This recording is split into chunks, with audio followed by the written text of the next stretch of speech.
Maverick News presents The Rick Walker Show. Defrag your mind.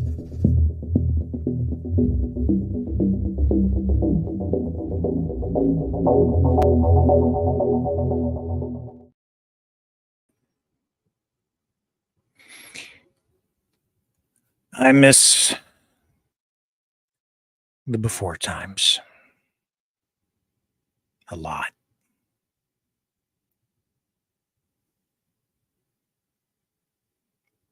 I really, really miss the way things used to be.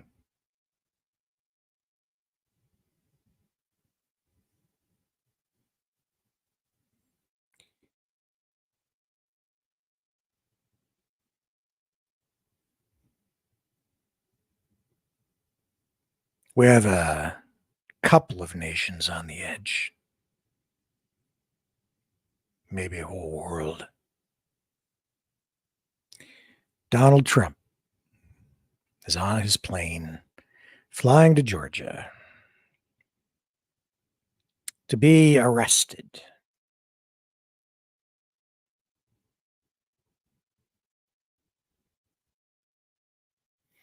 We'll cover it. Is it real or is it theater? Feels kind of real. Feels like a powder keg. Every day, it just feels like a powder keg. Then sometimes it seems like the pressure is relieved, and then the pressure comes back, and it feels like it's ready to blow. Politics.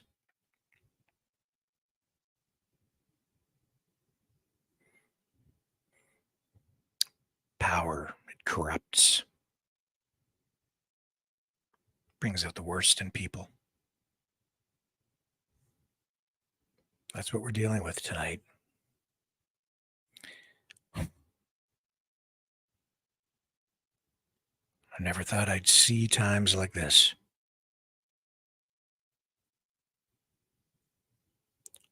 So much going on out there, so much tension, so much weird stuff.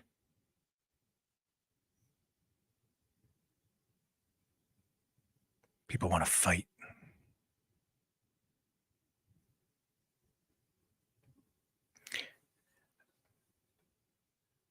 Welcome, everyone. Welcome back to the Maverick News Channel. Welcome, Maverick family. It's good to have everybody here. We're here. We're alive. We're kicking. August 24th, 2023.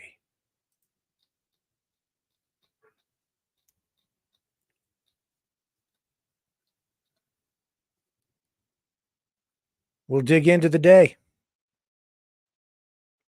right after this.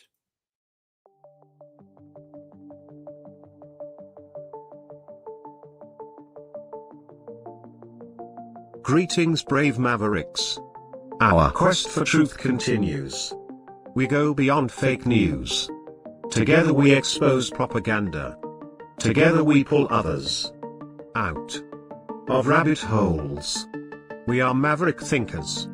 We are all unique individuals, defenders of individual rights and freedoms, credible, trusted, grounded in reality.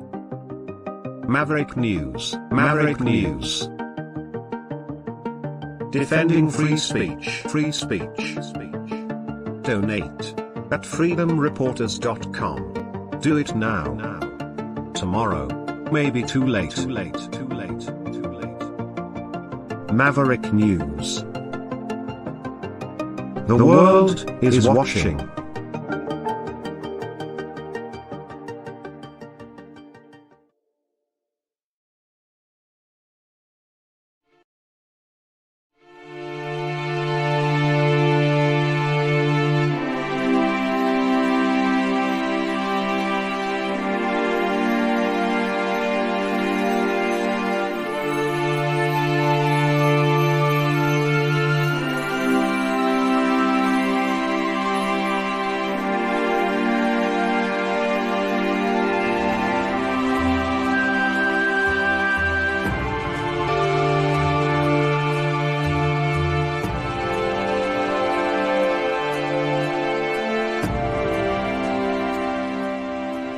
Maverick News.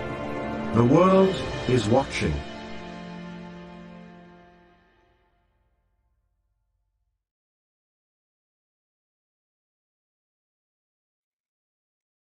So Donald Trump is en route to Georgia.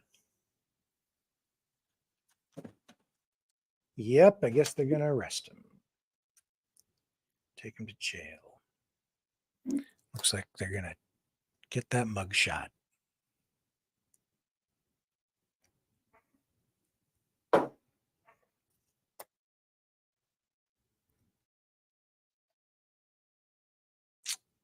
Before we get into that, though, Sheila Annette Lewis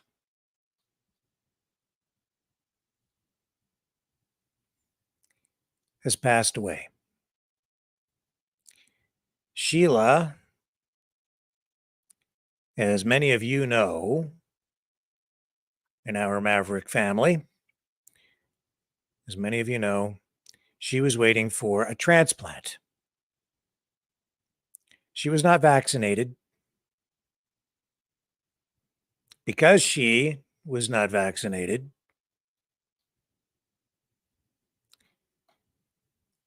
she was denied a transplant.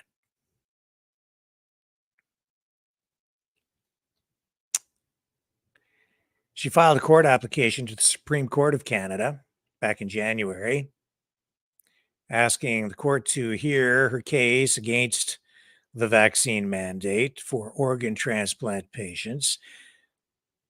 That was out in Alberta, and Alberta Health Services and 6 doctors removed her from a high priority organ transplant wait list because she wouldn't take the COVID-19 vaccine. She was terminally ill and took a stand, not just for herself, for everyone, and would not comply. So she was told no transplant. She was never actually, because of her court case, she wasn't actually supposed to talk about exactly what kind of transplant she required in public. And in the end, the Supreme Court decided not to hear her case.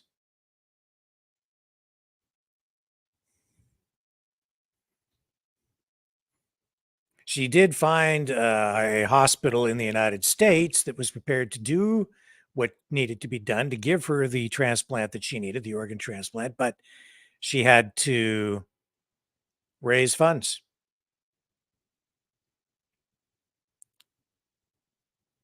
She needed about 100 grand.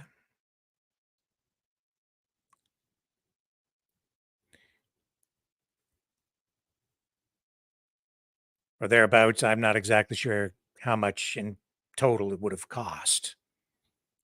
But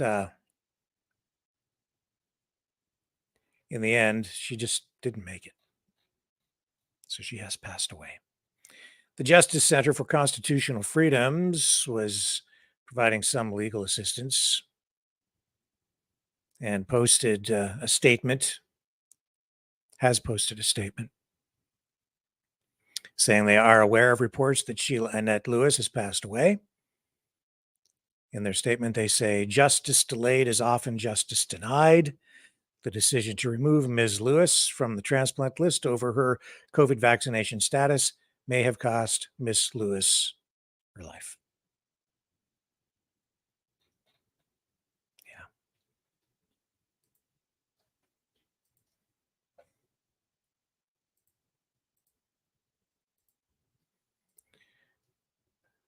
This is Sheila. I did speak to her on the phone once. She was supposed to appear on this program. We were going to do an interview with her to help raise awareness and even help her raise funds. But each time we talked to her about appearing on the program, she canceled because she said she wasn't well enough to do it. So we did talk about her from time to time to make people aware of her case. Now she's gone.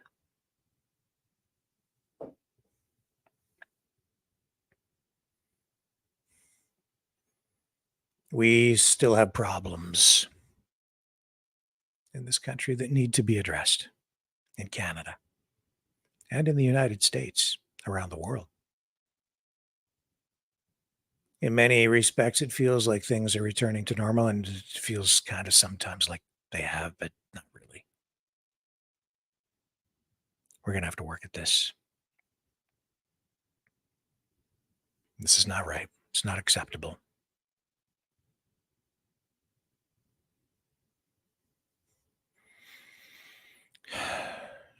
This is senseless. It's getting, it's just building up, man. It's just building up again, the pressure. Here we are. Earlier today, I had a conversation with some friends, some very good friends. And we talked about these problems and a lot of other things going on as we are sort of looking ahead to what's down the road for our country, for our communities. And I left that conversation this afternoon feeling pretty good.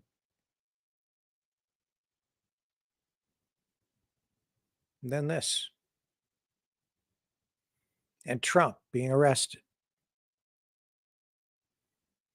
And the political theater and the reality of it. And I just think we're in a bad spot. Well, obviously. And what's going on with this is it's just, as I say, it's just unacceptable. And it's senseless. It makes no sense to me to have put this lady through this, to deny her this life-saving operation. It's a violation of her rights, in my view.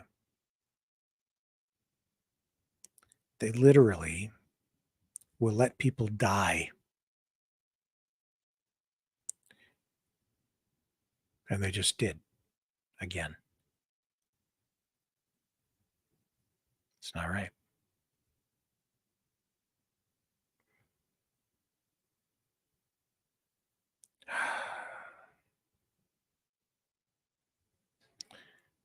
We're going to go to the phones tonight. We're going to get comments from you guys on stuff going on. There's a lot of news, but I just think we need to have a bit of a conversation. So we will. We will.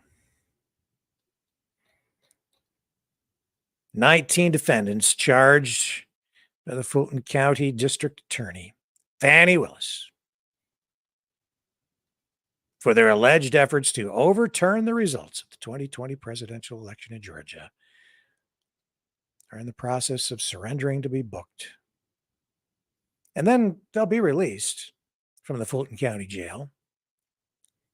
All of this happening before Friday's noon deadline.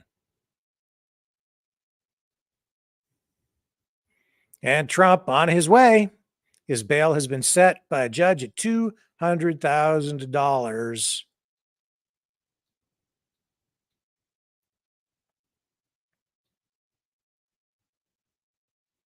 And here we go again. Live media coverage. I'm not showing you kind of what's going on at this point, but it's been ongoing all day, just like the other ones. And Donald Trump is going to get in a car, and there will be a motorcade, and then he will go to the airport, and he will get out of the car, and he will walk over to the stairs, and he will climb up the stairs and get on the plane, and then the plane will fly, and the plane will fly to Georgia, and then it will land, and then he will get off the plane and get in a car and drive to the courthouse and the jail, and they'll take it. And this is what is going to happen. It is reality TV for real.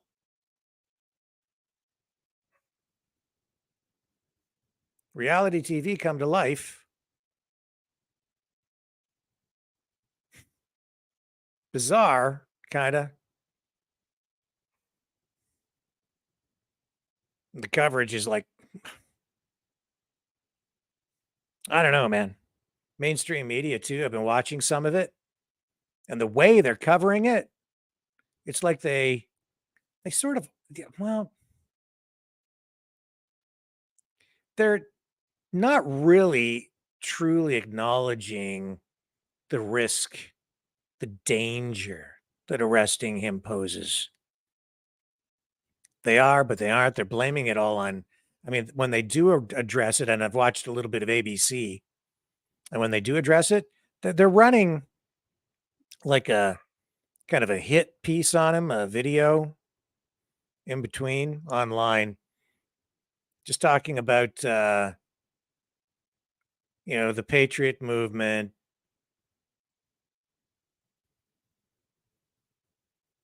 just painting him, just portraying him as the reason, the cause for, honestly, what the real risk is here is some sort of violence, maybe even like a civil war of some kind with them doing this. They don't really seem to want to talk about it. I can't imagine why. Well, because if they talk about that, they'll incite it. They think, probably, in a way. They don't want to. They are inciting it, though. I mean, that's the point that I'm making. The DNC, the Democrats, Biden, by going through this exercise, that's what they're doing. They're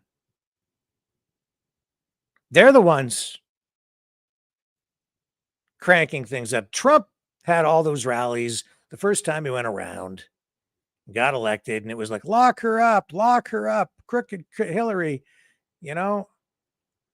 And on the Democrat side, they didn't like it, obviously. But then he got elected, and they, nah, we're not going to arrest her.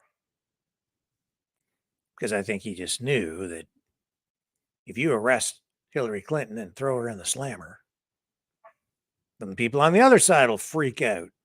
And they'll cause problems. I mean, if you think that the mostly peaceful protests were a sight to behold, imagine what things would have been like if they'd thrown Hillary in the Crowbar Hilton. Wouldn't have been good for the country. Just like it wouldn't have been good for the country if Nixon had gone to the slammer. So he got a pardon.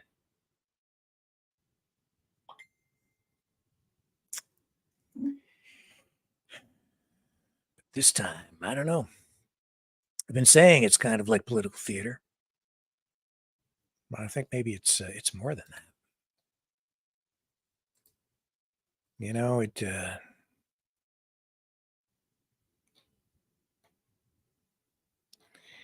It feels like there's some reality to this.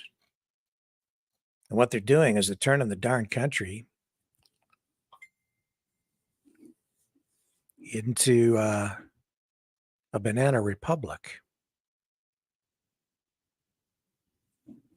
There's also been a mass shooting tonight in California. Motive still under investigation. Details just coming in.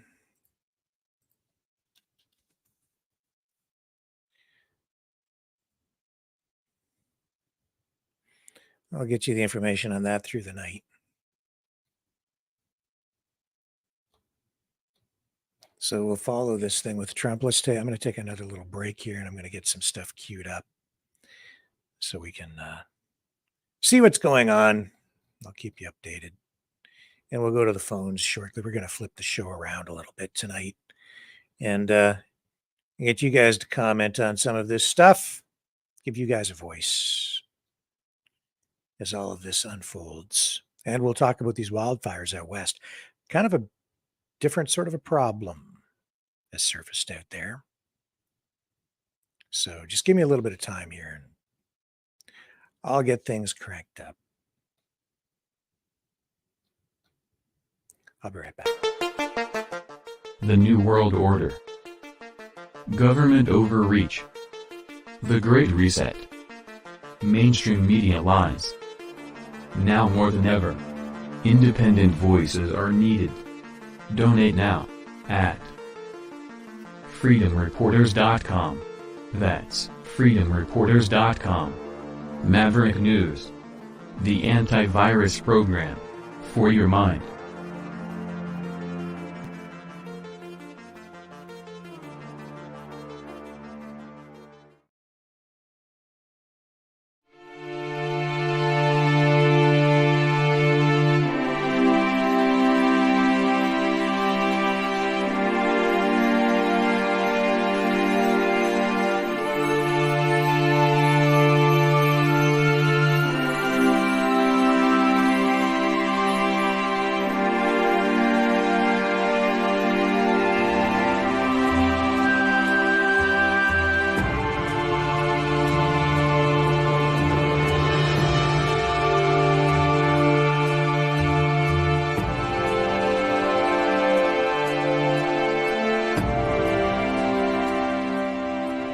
Maverick News.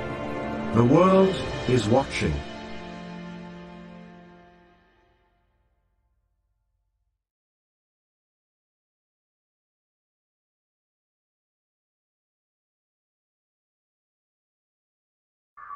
Hello, world. Are you awake?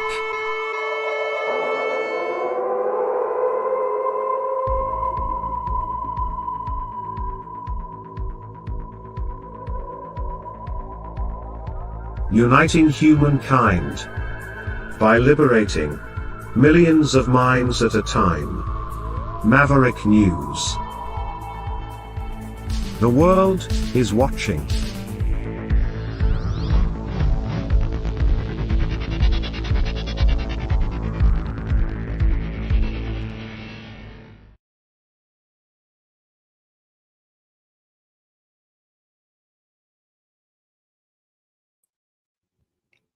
Okay, I'm here. Before we get too deep into anything else, I've got another idea. I'm going to make a phone call, maybe a couple of phone calls before we get into all this Trump stuff. Hang on. Okay. Folks, I don't think that. No, I don't need to do that. I need to talk to somebody. This is going to be a different kind of a phone call. Hang on a second here. Let's call my daughter. Dun, dun, dun, dun, dun, dun, dun, dun, dun, dun, dun, dun, dun, dun, dun, dun. Uh-huh. I wonder if she's home. I don't know. Hang on.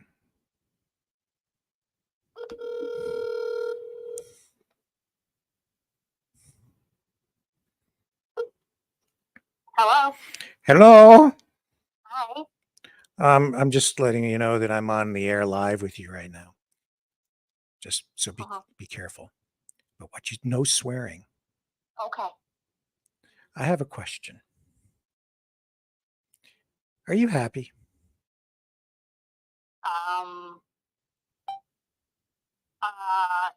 That depends on the day. Why? I don't know. I'm just sitting here and it's been kind of not a great day for the world. And I'm kind of missing the before times, you know? Uh-huh. And then I'm thinking about you getting married and stuff. Uh-huh. And so I just thought I'd call you and just see if you're happy. Well, I mean, big picture, yeah. Yeah? Hmm. Well, that's good. Yeah. Yeah, there's stuff that I'd like to change, but that's life. I don't know. Well, yeah, with everybody, right? Mm-hmm. No, I'm just looking at the news today and everything kind of sucks. The world kind of sucks. So that sucks, but it's also what you make of it, right? Do you miss the before times? I can't say that I do. No, No. no. Oh, I miss the before times so much. You know what I mean by the before times, right? Oh, I know what you mean. Yeah. You don't miss the before times? Well, I mean, I was a child. Well, no, it wasn't even that long ago, the before times. You only have to go back about like 4 years, and then anything before that Oh, sort of qualifies as the before times. To me, I guess. you're guess. talking about the olden days. Before I got real old. I was just a little bit old before, except when you were a youngling, a real youngling, and then I was more like I was in my prime back then. Oh, those were the days. Things are weird now, though. Like today, Donald Trump they're going to arrest the guy. A fourth indictment thing. They're going to throw the guy in the slammer, maybe. How do you feel about that? You know how I feel about that. Well, you could tell me. You probably think it's a good idea. You think it's a good idea. I don't know what to tell you. You should go to jail. I'm sorry. Keep going. Well, he's on his way. No wonder you're happy. Yeah, I mean, if he's guilty of crimes, you should probably go. That's all I'm saying. If you can't do the time, don't do the crime. Don't do it. What show is that from? You're not old enough. I'm really old. That's from Beretta with Robert Blake. Yeah, the only thing I know about him is his wife got murdered. Oh, that's right. He did a bad thing. They don't know if he did it. He maybe hired someone to do it. That's like I said, the only thing I know about. Oh, sorry to jump to conclusions and convict the guy on the air. I'm sorry, Robert Blake. Don't sue me. I got it wrong. Maybe. I think he's dead now. Is he dead? I can't remember how it ended. I'm pretty sure he died. I don't know. I'd have to look it up, I guess. Yep. So you're getting married. Yeah. Just And a couple weeks here. I got my wedding costume. That's good. And so I have to wear a purple tie, right? I guess that's the plan. Yeah, Mom said you got a black suit. Yep. Yep. I'm going to get all gussied up for your wedding. Yep. And that's not news, but that too is reality. Mm-hmm. That's a very real thing, getting married. Yep. Hard to tell what's real anymore these days. I saw a dress in a photo shoot in Vogue magazine this week. I can't remember the model's name, but it had 2 + 2 = 3 as like a graphic thing or a embroidered thing on the front of this dress. And that was the fashion thing. So it was featured in Vogue magazine. And I thought, well, that is exactly like that's a metaphor for today's reality. You can kind of just construct anything you want and make anything real in people's minds using the metaverse and artificial intelligence and deep and fakes. I'm sure that's what they were getting at with the dress. Yep. Exactly. Which is kind of clever, really. It's like fashion and art imitating society today and today's culture. It's a statement on that. And it's weird because I think people look at that and say, well, that's a good thing because you're challenging the norms. And I'm thinking, I'm not sure that that's a good thing because you're telling people that you can actually come to the conclusion that 2 + 2 = 3, and you can make that real, and that's okay and actually desirable. And to me, that's very Orwellian. Do you know what I'm saying? Where they're not just rewriting history, now they're rewriting reality in real time in the present. So how do you feel about that? Yeah. How do you feel about that? I think that's it really depends on who you think they are. Yeah, that's the thing. It's like you don't know who they are. It's like a secret cabal of. You brought up Donald Trump before. he's been doing that for years. Well, I suppose you could argue that. Yeah, I mean, he was in charge for 4 years. So and after now that he's out, we've got 2 + 2 = 3. But Biden's in there. They're both guilty, as far as I'm concerned, of this assault on mathematics.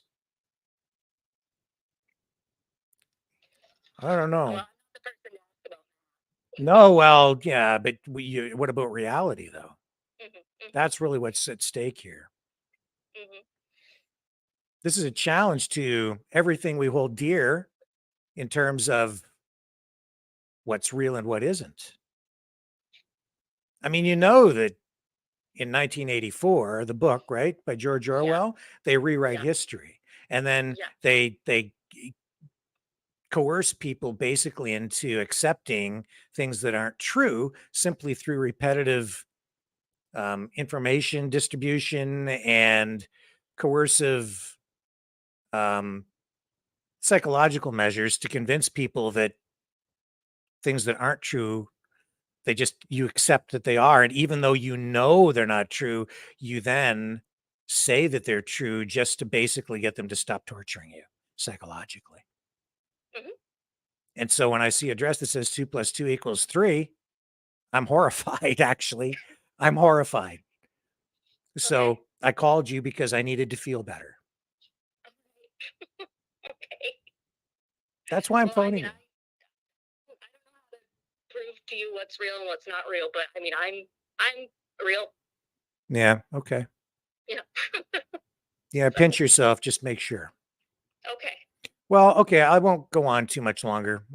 People are probably thinking I've lost my mind, which is kind of what goes on this show every time I'm on. It seems these days. I'm just glad that you were home and not working, so I could Yeah. talk No, to I'm at home right now. Yep. you. All right.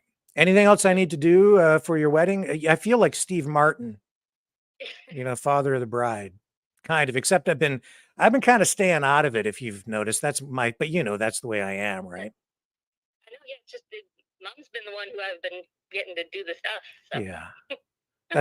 That's the smart thing.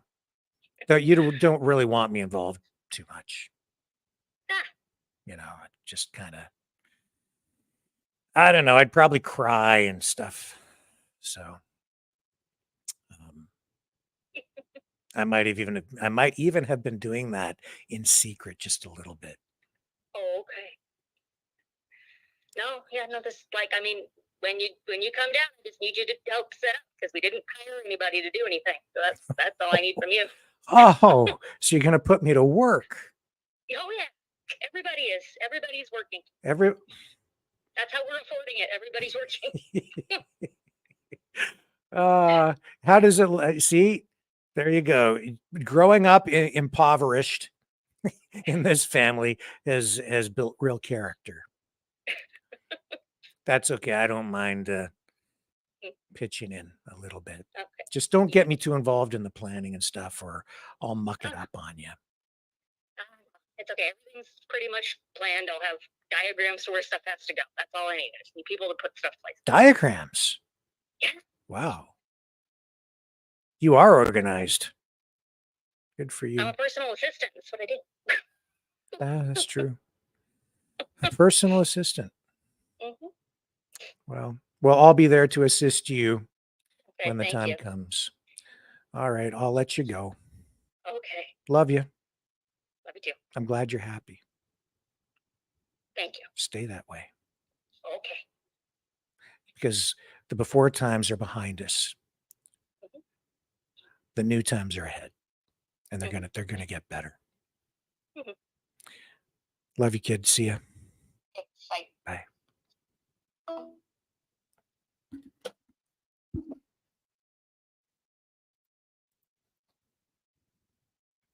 That's more important.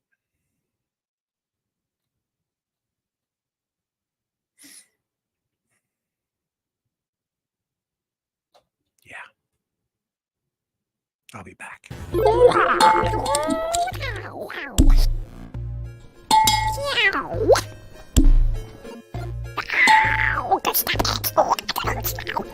Oh.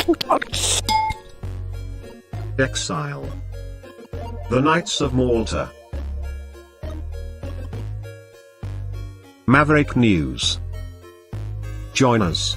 The world is watching. Let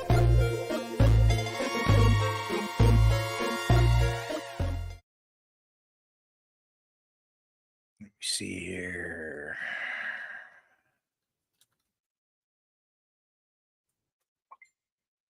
Make another phone call.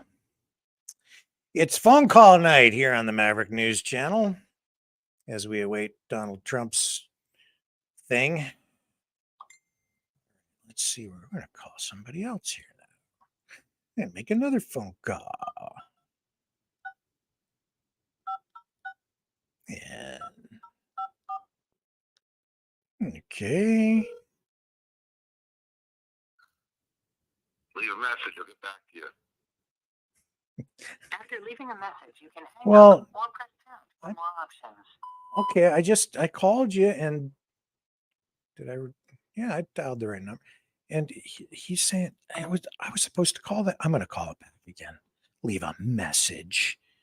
You're not supposed to leave a message. You're supposed to pick up the phone.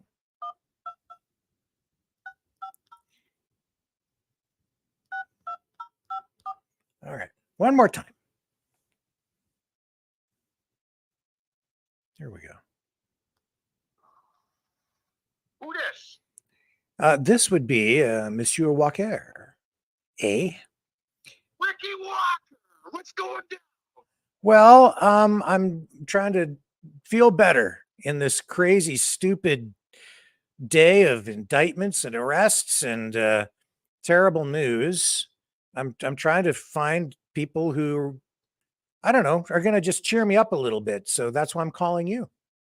Okay, here we go. I'll be like Santa Claus over here for you. Am Okay. I happy? Truly happy? Yes, I am. If people ask me why I'm always happy, well, I've been with the same girlfriend. September 1st will be our 29th year, my friend. Wow. Okay? Boyfriend, girlfriend. I got 3 beautiful, healthy kids. I got a roof over their heads, food in the fridge, and I did it, okay, by going to work every day, being who I am, right? Yeah. So I'm happy for that.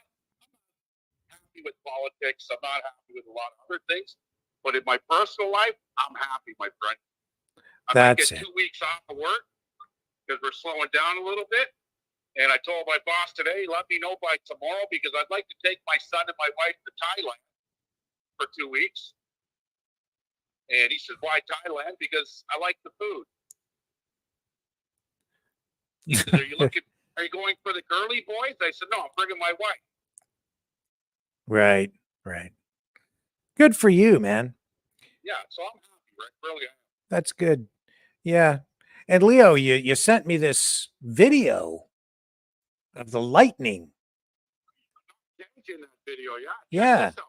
Yeah, here I'll bring it up on the screen. This was something else. This went on for 12 hours straight. I've never seen it like this in my life, okay? Been Wow. around for 53 years. I've seen lightning, I've seen fire, and I've seen the rain. I've seen sunny days that I thought would never end, okay? James Taylor for you. Yeah. I've never seen it for 12 hours like this, guys. There's something going on. For 12 And the saga continues. 12 hours of This this? has been going on for It went on almost 7 hours, 1 folks. p.m. last night till I went to bed Nonstop. at 5 in the morning, so and it was going on even after that. So That's something. Yeah, I didn't see that here. We were an hour away from you and certainly did not see a light show like that here. Like, not that I was aware of anyway. I was inside, but it's pretty spectacular. 7 hours of this lightning. the first video I tagged Nonstop. you in, okay, This is was not on normal. work. Actually, you're running the show. Not for these Okay, till parts. about 12:30 last night, Yeah. and I was outside at about 11 p.m. I've only been around for I couldn't believe 53 what I was years and I've watching. never seen it go this long. What a light show! Yeah. So this was, I mean, you're down there in Windsor, Ontario, for our viewers who don't maybe know what we're talking about here, right on the Windsor Detroit border. Wow, look at those flashes.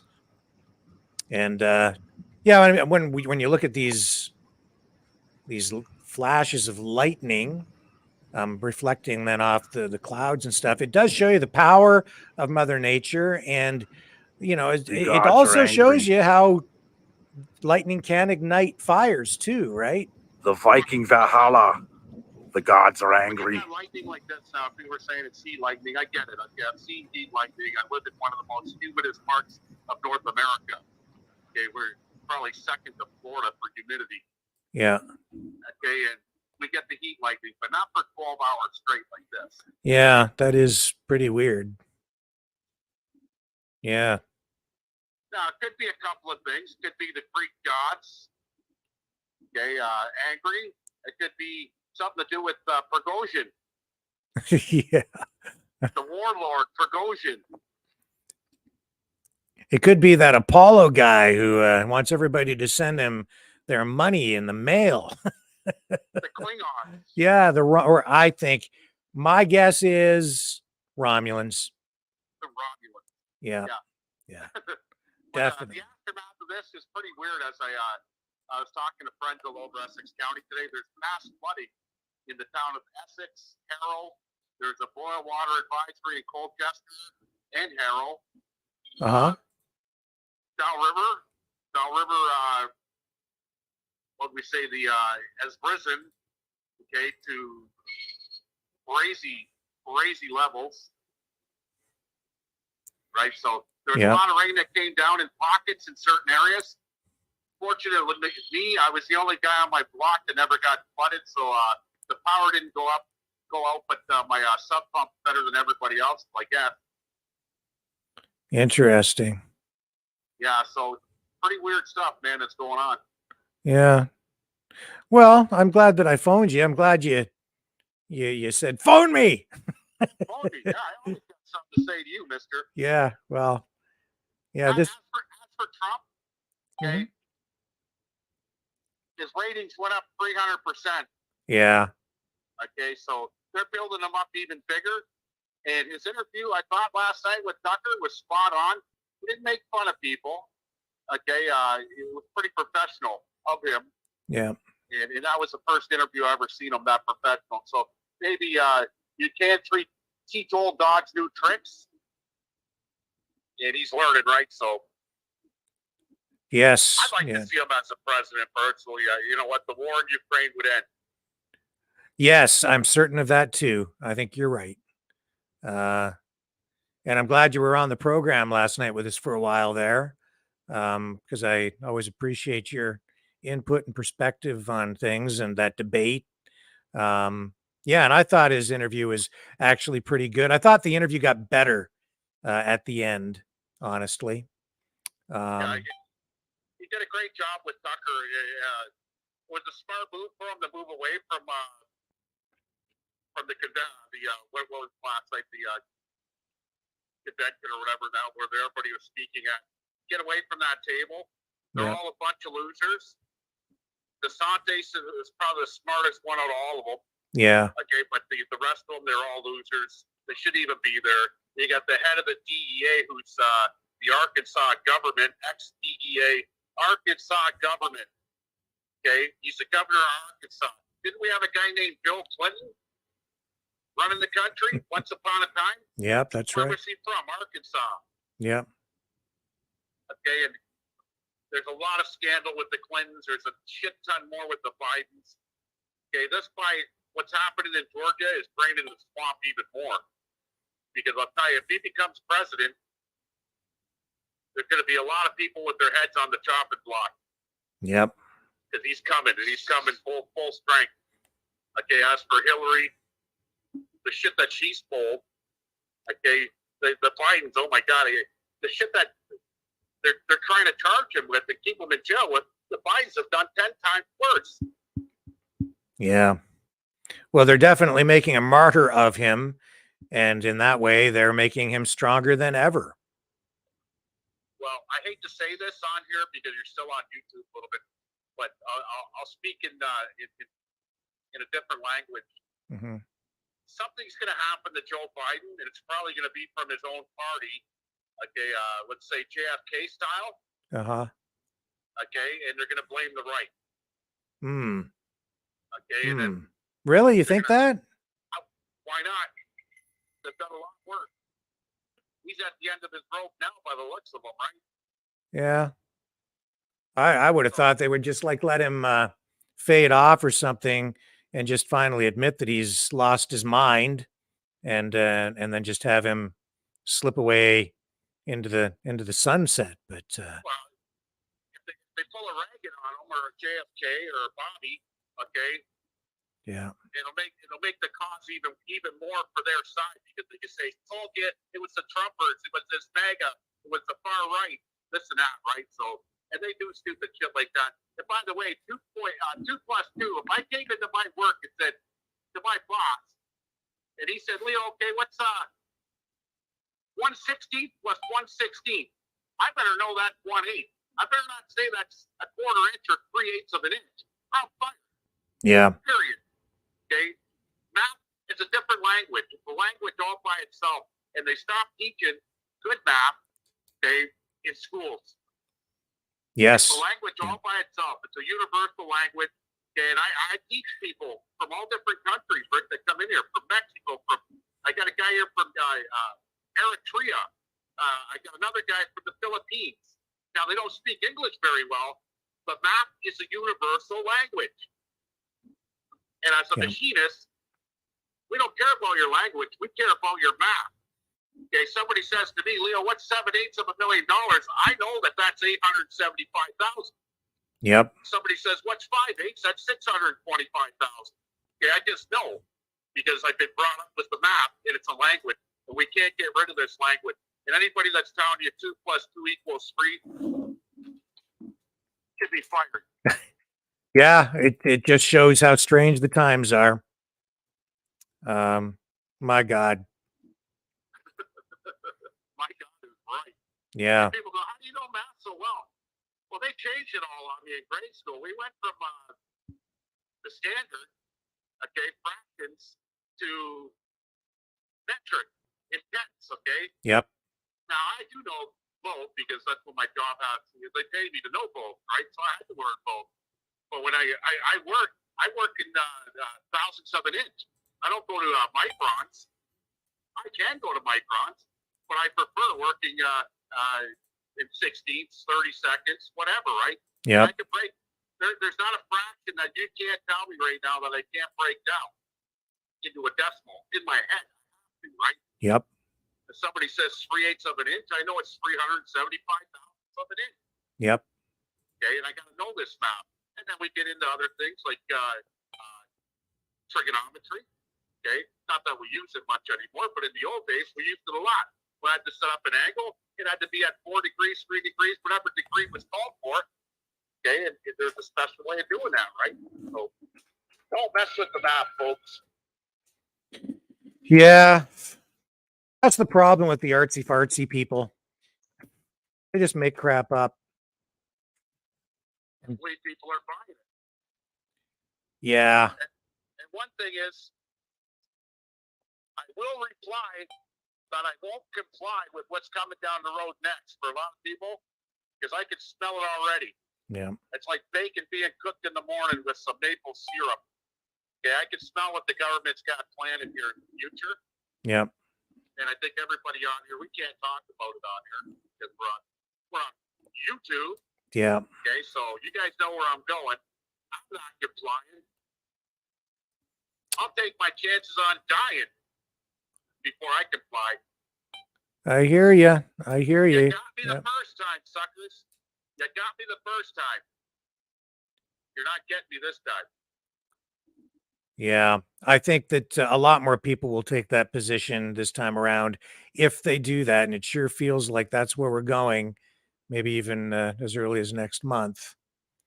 But only Alex Jones knows for sure.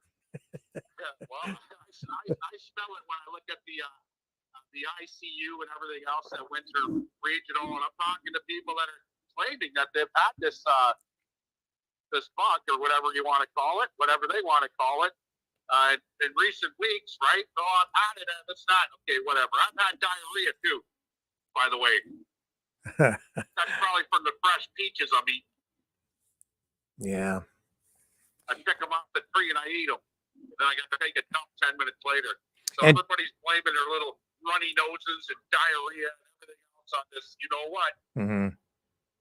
Not this man. Okay, Rick, I got to get back to work to make some money for my honey. Okay, sir. Thank you, Leo. Love you guys. All right. You have a great night. Talk to you soon. Bye. Hey, you don't love me? I love you more than Okay. Now you- Jello pudding. Now you make my day. More than Jello pudding. Nobody loves more than Jello pudding. Oh no, I do. I love you more than Jello pudding. That's Yeah, a whole lot. Okay. All right. See ya. Bye. There. That's a pretty good call. So we're waiting for Donald Trump to arrive outside the Fulton County Jail. And word is they got some mean mothers in there. It's a pretty nasty place. But they're going to have to give him at least some special treatment when he goes in there, because he's a former president and he has Secret Service protection. And it's not going to be like they just arrest him and then hand him over to the inmates. And they're going to get that. Oh, there's the media getting ready to take the shots. And yeah, you know, the what they're not talking about, honestly, in the mainstream media coverage of this so far, as far as I've been able to see, is the risk associated with this. And what I mean by that is, you know, you're pissing people off. You are undermining trust again in the system. You are doing stuff here that is akin to what happens in a banana republic. You are really poking a hornet's nest. You have a lot of people who have so little faith in the current government that I think, you know, there are people out there that if you persist in this, things could get out of hand. Well, let's just dump out of this kind of boring footage. Waiting for Trump. Dan Bongino said something today. I think it was today. Anyway, I've got this clip. And he's saying, don't post bail. Like, don't pay the bail. Let them put Donald Trump in jail. I'll let him explain, and then I'll comment on this. Here's Dan Bongino. Okay. Let's see what Bongino has to say about this. This is controversial, and I'm not sure. Well, let's let him talk. Folks, I don't think the Trump team should post the bond. I don't. This may sound like a crazy idea, but folks, we're living in crazy times, and crazy times require different, crazy, bold approaches. Fannie Willis wants to be a smart-ass tyrant, little socialist communist like she is down in Fulton County, Georgia. Don't post. Don't post the bond. You know, jail him? Let's elect our first political prisoner. Go ahead. Go to jail. Let the Secret Service shut the entire jail down, and we'll see how long you're willing to keep this charade going. Let them put him in jail for a bit. Folks, I know it sounds crazy. Let the Secret Service shut that entire floor down, because remember, Title 18 USC 3056 and I believe 1752, the Secret Service has the absolute federal authority, the supremacy clause.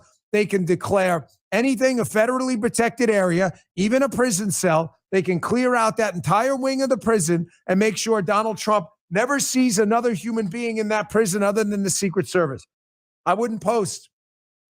You may think it's a crazy idea. I don't think so. Folks, you've seen people around the world take a stand like this, and it's easy for me to say, I get it. I wouldn't be the one in a prison cell. But you want to send a message? Let's see. Let's see what happens.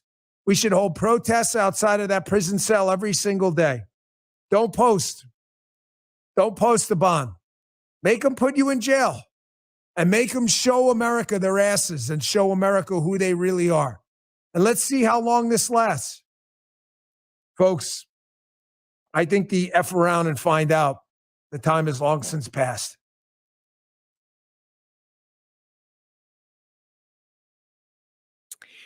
See why I'm like feeling a little low today? Because things are really messed up. That's actually kind of dangerous talk. I understand it. I don't even entirely disagree with it.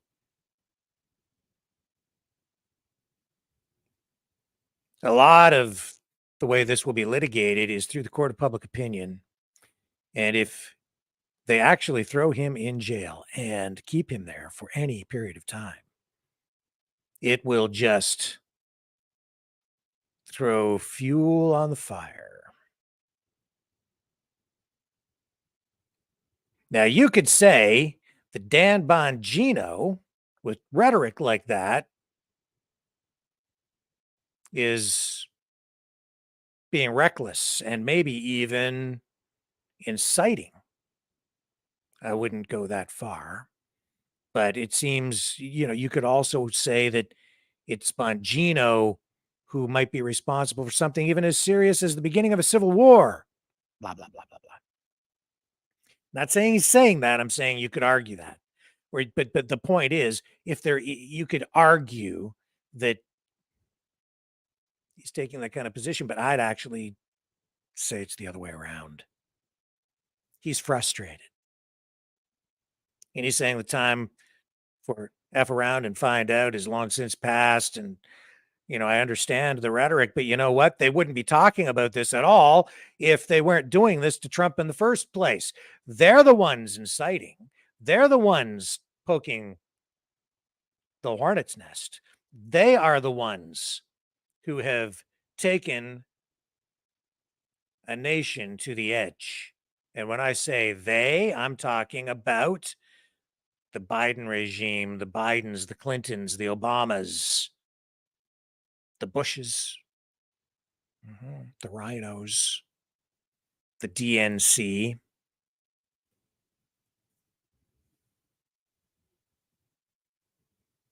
They don't care. They'll let the country burn in order to hold on to power. They don't care. So Trump, on his way to get arrested. I don't know, man. It's dangerous. It's very, very, very, very, very dangerous what's going on. You have a country on the edge and you're poking and poking and poking and poking.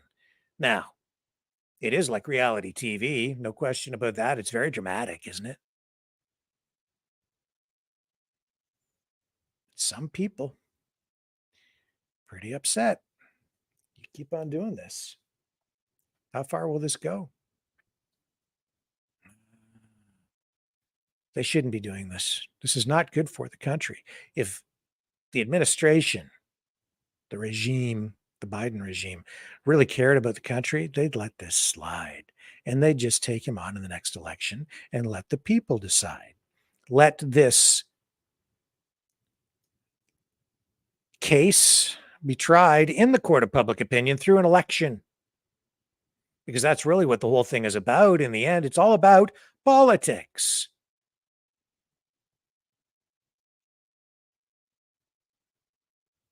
And about freedom and freedom of speech, freedom of expression. It's about individual rights and freedoms, and even Donald Trump's rights. His right to legal due process, his right to actually challenge things. It even comes down to Sheila's rights. It's all kind of one and the same in the end, isn't it? Same issues, same problems. They wouldn't hear Trump's cases, they wouldn't hear her case. Two different countries, same kind of problem. Because it's all tied together in a way. No, it is. It's tied together. It absolutely is. So we're still waiting for Trump's arrival. Let's go back to live footage. And we'll show you what's happening outside the prison. Here we go. And yes, this is making him more popular than ever, rising in the polls. And he is facing a legal situation here that is very unusual, different than anything he has faced so far. This is his fourth go-around with this kind of treatment, but with 19 other people being charged at the same time. And we're talking about RICO, we're talking about racketeering, these kinds of charges. Makes no sense to me that that's what they've done. That's what they're about to do. And they are making a martyr out of him. And, that's not wise. These things, they have a way of coming back and biting the people who perpetrate these kinds of activities. They have a way of coming back to bite the perpetrators on the butt. And I'll explain what I mean. But first of all, let's go to, here's some footage. ABC is picking this up. So here's mainstream media. Let's listen in just to analyze their attitude and their tone on this tonight. Weighs on Donald Trump. Donald Trump is a germaphobe. He doesn't want to be around anything like that. So I know from my sources that's something they prepared him for. The mugshot is something that we're still waiting to see. Every indication is that he will get one tonight. And Donald Trump, as I've seen in real time many, many times, Stephanie, Donald Trump is a guy that we know is vain. He's a guy that, always wants to tweak the lighting, like the way he looks. So to think Donald Trump is just going to have a quick photo taken, there's no approval, no weighing in, no nothing. I think that's going to really hurt Donald Trump's ego tonight, among other things. And John, we're watching his private plane land right now in Atlanta. We should be seeing him in just a few moments. But as Aaron touched on just a few moments ago, this is historic. Prior to Trump, no former or current president had ever been indicted. It's not just historic, it's a freaking embarrassment what they're doing to him.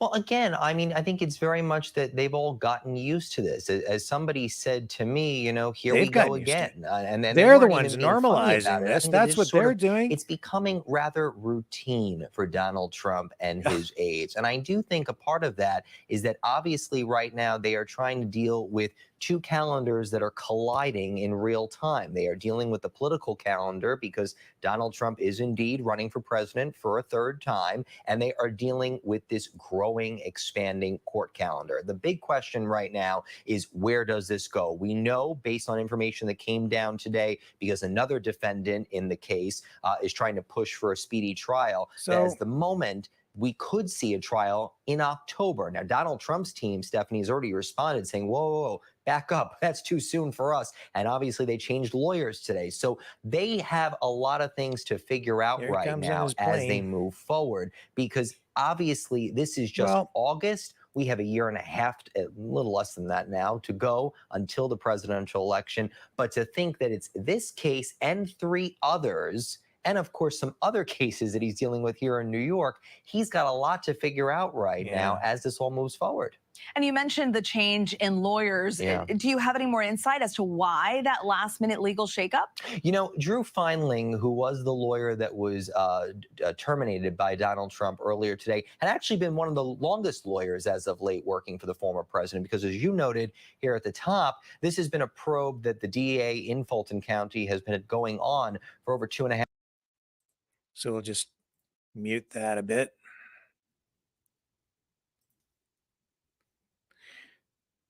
They don't like him. At least they don't seem to. But you know what? I think it's a love-hate relationship. This is what they're doing here is so good for the mainstream media. They are profiting from this. He's building their ratings again. Trump is back. Oh, it's so good for the MSM.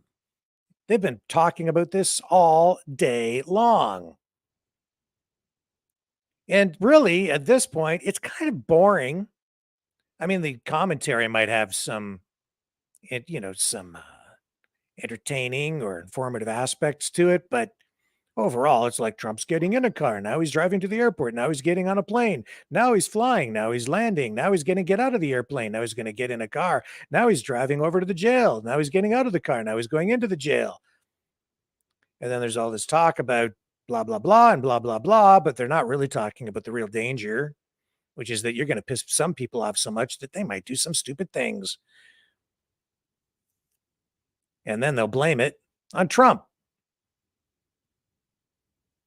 and us and you and my dog. But they won't blame themselves. They won't take any responsibility for their actions, actually. There's the mainstream media coverage of Donald Trump tonight. That's the way they're doing it. So he'll be on his way to jail very, very shortly. We're waiting for Trump here on the Maverick News Channel. Stick with me. More to come right after this. The New World Order. Government overreach. The Great Reset. Mainstream media lies. Now more than ever, independent voices are needed. Donate now at freedomreporters.com. That's freedomreporters.com. Maverick News. The antivirus program for your mind.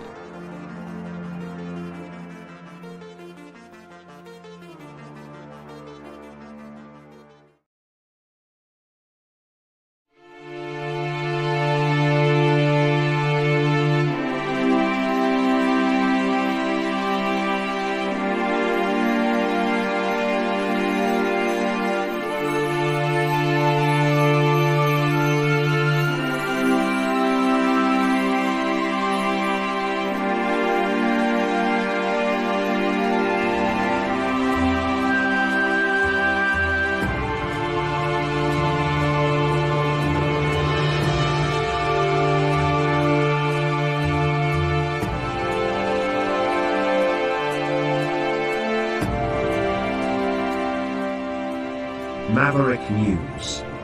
The world is watching.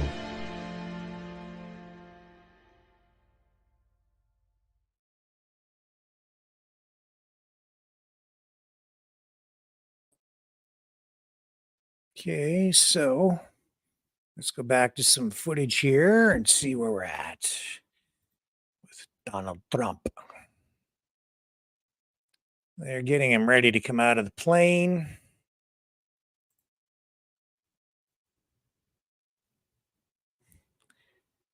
Hang on.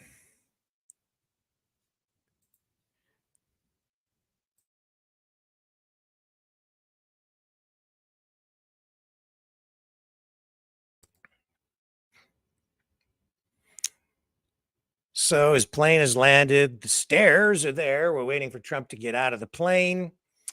Here we go again. Let me see what else we have on this.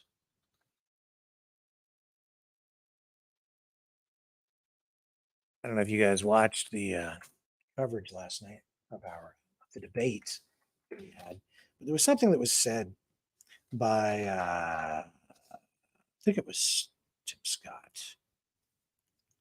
I'm pretty sure it was him.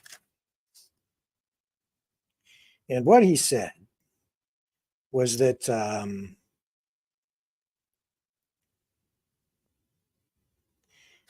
there's one of them anyway talking about if they become president, they would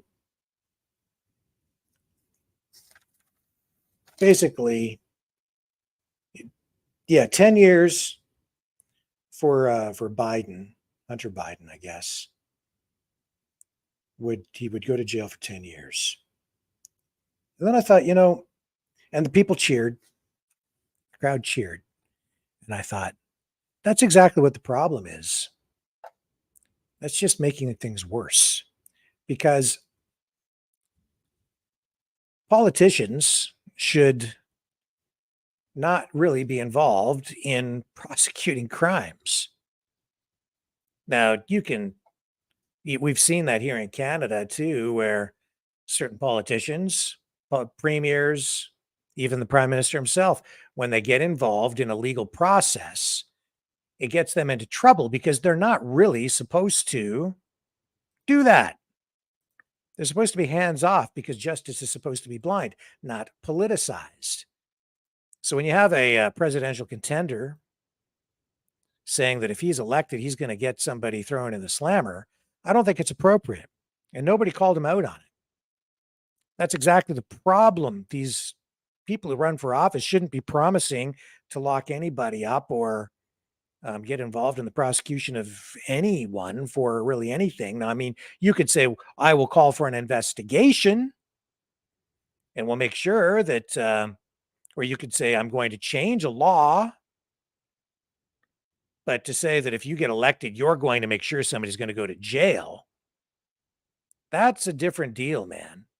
That's actually, truly, if that were to happen, if a president were to just phone up the cops and say, yeah, I want so-and-so arrested, throw him in jail. I want Hunter Biden to throw in, that's not appropriate. Just like it isn't appropriate right now for the Biden regime to be directing anything to do with throwing Donald Trump in jail tonight. It is wrong. You should not be doing that. And if they are, then that would be a real big problem. And it might even cost someone their job as, a world leader. It's not what you should be doing. That is banana republic behavior. And then you're looking at what happened with that plane crash and the apparent death of Yevgeny Prigozhin, the head of Wagner. People speculating that Putin assassinated the guy, the head of the Wagner military group, who just weeks ago took his military forces and appeared to be heading toward Moscow. Embarrassment for Putin, an embarrassment for Russia, putting a display of internal friction out for the entire world to see. Prigozhin sat there on social media and criticized the Russian military, the top brass, in an unprecedented way. Very dangerous. I said, as soon as he did that, and then we saw these troops rolling toward Moscow, I said, I wouldn't want to be in that guy's shoes. His days are probably numbered. He better be sleeping with one eye open. And then this. Now, I don't know what happened. We saw, I think it was Nikki Haley last night who said that it was Vladimir Putin who had killed Prigozhin. I think that she was the one who came right out and said it in the GOP debate. But we're still waiting, actually, for DNA evidence to confirm that he was actually on that plane and has been killed. I think we'll check in on Fox News and see what they're saying about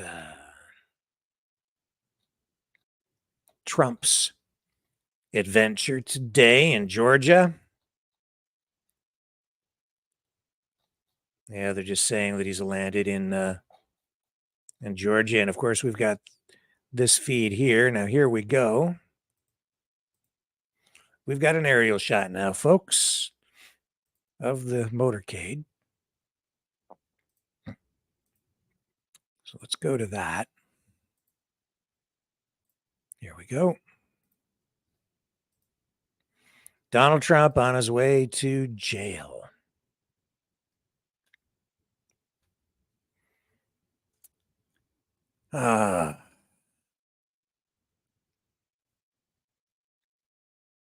Bad idea. Because as I said, sometimes these things, people who jail their political opponents, sometimes it comes back to bite them on the butt. If you go back and look through history, you'll find a long list of world leaders who have been jailed and only to come back stronger than ever, like extremely strong. Napoleon, he was imprisoned briefly during the French Revolution.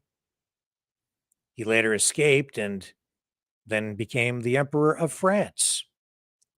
Joseph Stalin, he was exiled to Siberia several times by Russian authorities before eventually rising to become the leader of the Soviet Union, one of the most powerful political figures in history. Nelson Mandela, he was imprisoned for 27 years by the South African apartheid government before being released and becoming the president of South Africa, symbolizing the end of apartheid. There are many others, even Vladimir Putin, president of Russia, worked for the KGB, later held various political positions. Before becoming the president, his specific imprisonment history is disputed and controversial, but he makes the list.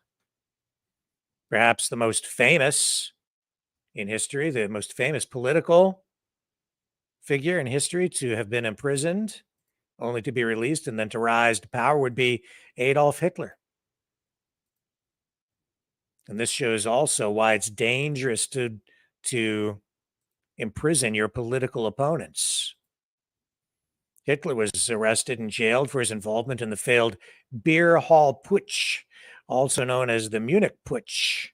The Beer Hall Putsch was a coup attempt that occurred in 1923 in Munich. His National Socialist German Workers' Party, the Nazi Party, planned to overthrow the Weimar Republic's government in Bavaria and establish a nationalist government in its place. So this beer hall incident, triggered by political and economic instability in Germany after World War I, as well as Hitler's belief that he could capitalize on public discontent to seize power. That's what triggered that whole incident. So they saw him as a threat. They got a hold of him. They threw him in the slammer. So then when he was there, that's when he worked on Mein Kampf. He had a trial. During the trial, he used the courtroom as a platform to present his political ideas and beliefs. He was found guilty of treason. Are you learning anything, folks? And sentenced to 5 years in prison. He served only 9 months of that sentence. And as I said, that's when he went to work and wrote Mein Kampf, which outlined his ideology, his views. It laid the foundation for his future plans for Germany. His time in prison allowed him to further develop his political strategies, refine his ideology, And then after he was released, he focused on rebuilding the Nazi Party and pursuing political power through legal means. And in no way am I comparing Hitler to Trump. I am just pointing out that a lot of different political figures through history have been jailed only to emerge stronger than ever. In the case of Adolf Hitler, his rise to power continued in the following years, culminating in his appointment as Chancellor of Germany in 1933. And once in power, he dismantled the democratic institutions of the Weimar Republic and established a totalitarian regime that eventually led to World War II and the Holocaust. You see, for every action, there's an equal and opposite reaction. And that's the law of nature. But I would say when it comes to politics, sometimes for every action, you get a reaction that is not equal and opposite. It's just opposite and sometimes amplified. Sometimes it makes things worse instead of better. And in this case, I think they're making things worse for the country.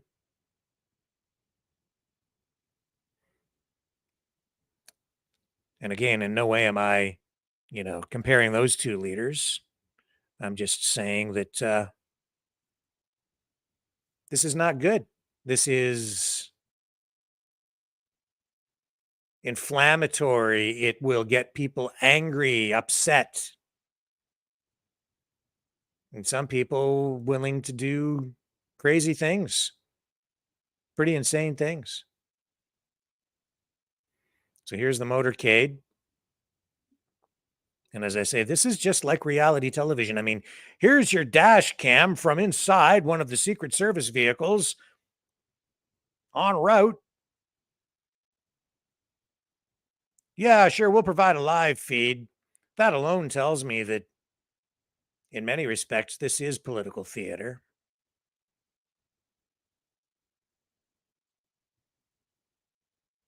And again, this reminds me, I've said this in the past when we've been covering exactly this kind of content. This is very much like watching the OJ Bronco chase.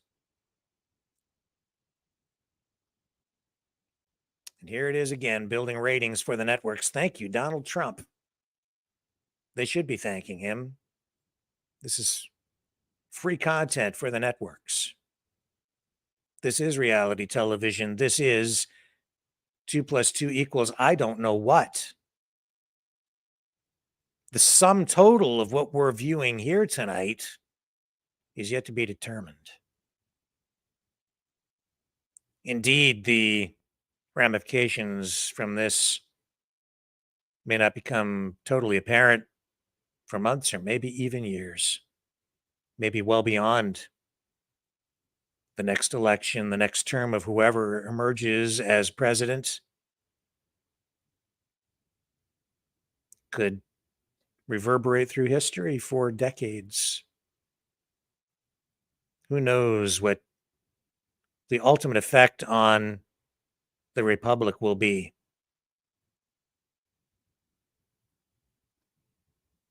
Two schools of thought, very, very polarized. On one side, well, you heard my daughter. I didn't mean to put her on the spot. Yes, I did. I just wanted to talk to her. She's on the side that believes Trump deserves to go to jail because she believes that he is guilty of crimes. She watches different newscasts than I do, obviously. And on the other side, you have people who feel he's being treated unfairly, victimized. He is definitely a martyr now in the eyes of his supporters. And there's no doubt that Trump is viewed by his most loyal supporters almost as an idol or even a deity. There's almost a religious aspect to it for some people who embrace him in whole. That's not entirely unprecedented or uncommon, even for many world leaders. People, mostly in totalitarian led countries, some people do buy into the idea that a mere mortal can have immortal qualities, the qualities almost of a god. And I hate to say that here in that way, but it is actually true. Some people, I mean, I think it's true on both sides here, actually. They tried to sort of turn Joe Biden into a almost religious figure during his inauguration speech, his inaugural address. The pre-address coverage by the mainstream media was designed, scripted in such a way that they did portray him as being like a religious cult-like figure. And Trump, through the course of his political career, without the help of mainstream media, actually has achieved that in the eyes of some people. And that's why his base is so passionate, so unwavering. I would say that the political support that he enjoys today is different in nature than the kind of support that he had back in 2016.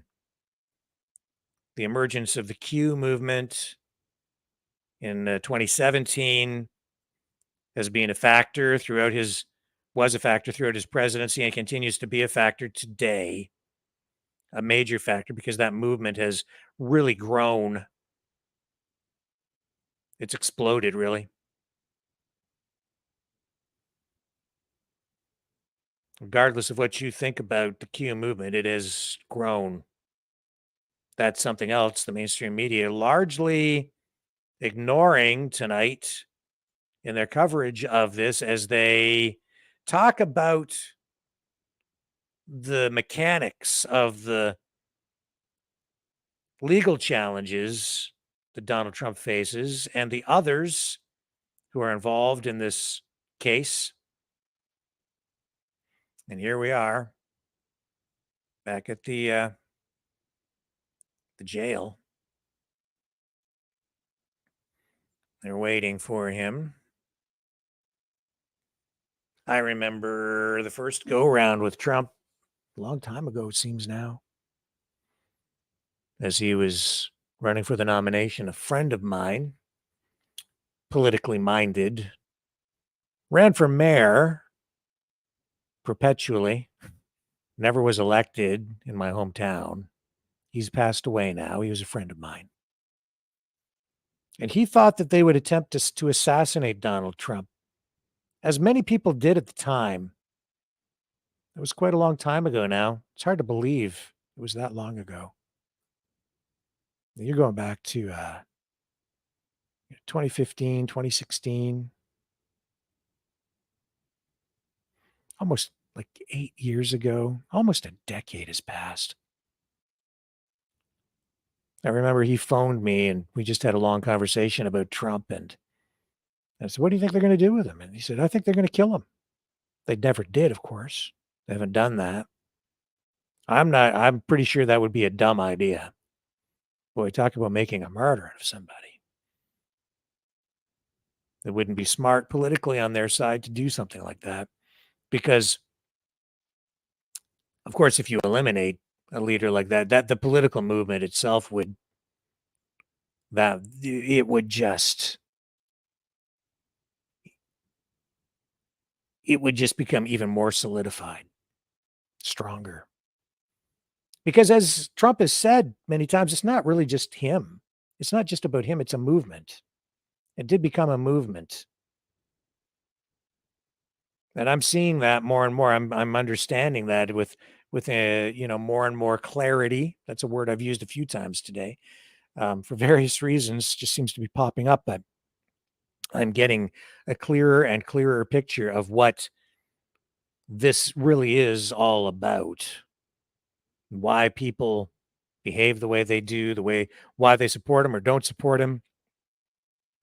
I'm always gaining more clarity on why or how these polarized political movements operate and what the beliefs are surrounding all of that.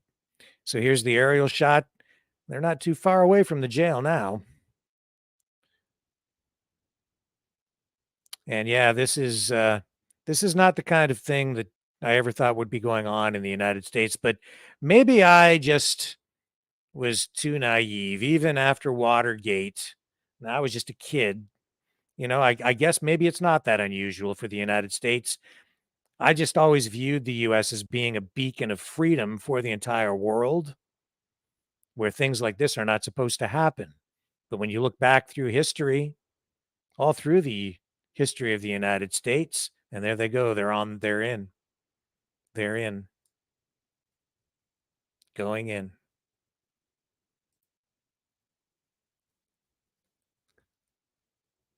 Lincoln was assassinated, JFK was assassinated, Robert Kennedy was assassinated.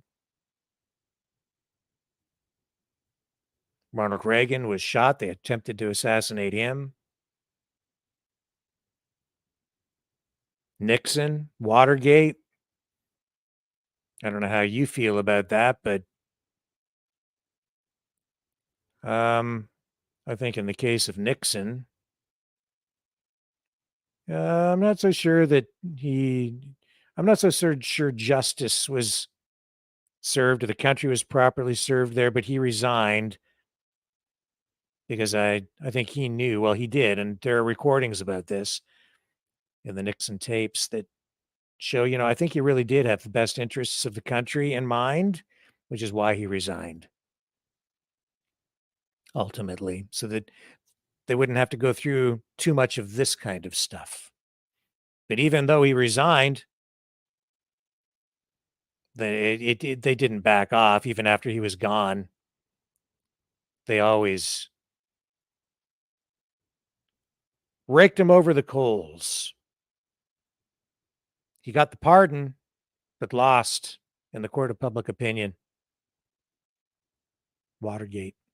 And yet what they've done to Trump in many respects, all through this, makes Watergate look like nothing. The spying, the Russia stuff, all that, in my opinion.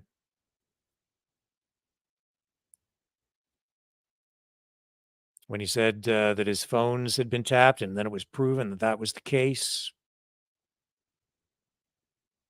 Yeah. So there he is, man. Like, unbelievable. I can't believe they're doing this. In the United States of America. And we have to be careful what we say because we're living in this age of censorship as well. So you can't just say what you want to say about this. Here he goes. He'll be out soon. Going in.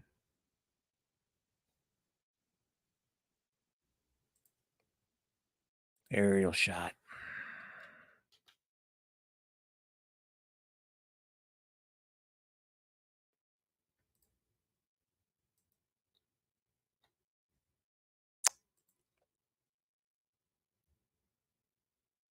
So this is live outside the Fulton County Jail.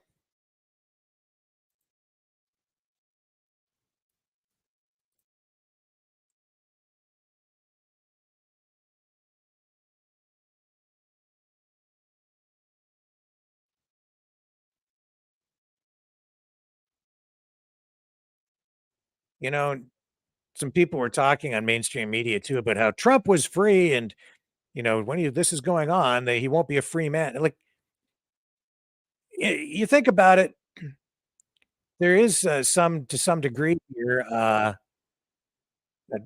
privilege, I guess, if you want to call it that, when you're the president of the United States. But at the same time, this is like life in a fishbowl. Everywhere he goes, he has to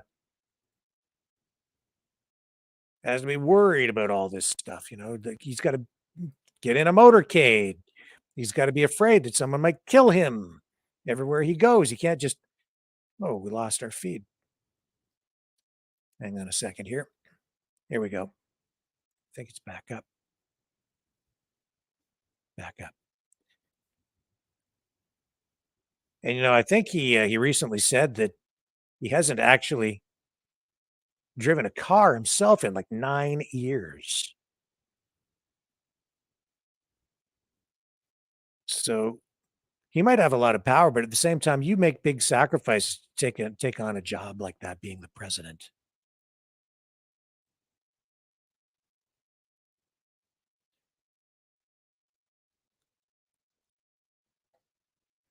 And we'll take this banner down because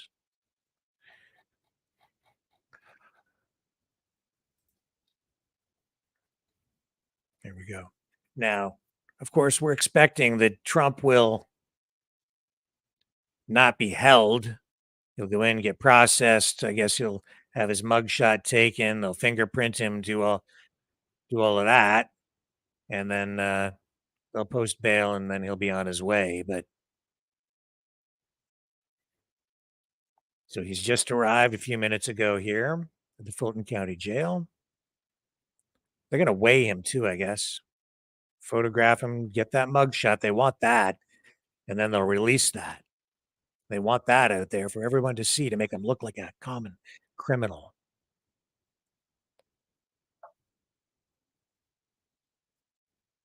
That's really key for the Democrats, for the Biden regime, for the deep state. Get that mugshot. Get that out there. It'll be plastered all over media. You'll see.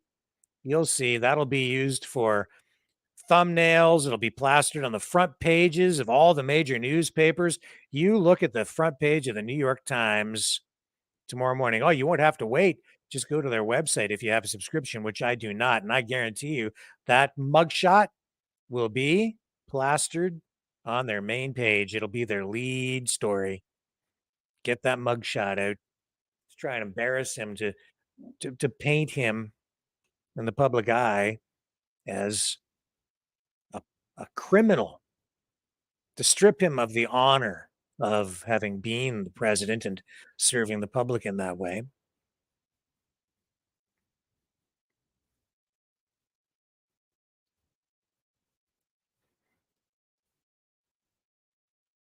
No. And then, of course, some people wondering if Trump were to be elected, would he just pardon himself if he were in jail or still going through this legal process or whatever might happen after the election? If he's elected, could he potentially pardon himself? Well, they're saying it could be because of this happening in Georgia and the way these laws are written. It would be a long time before he could actually be pardoned in Georgia.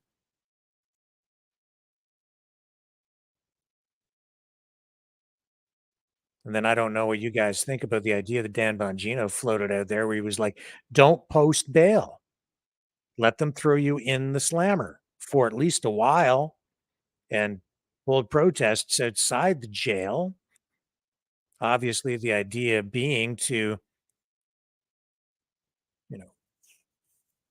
further portray him as a martyr.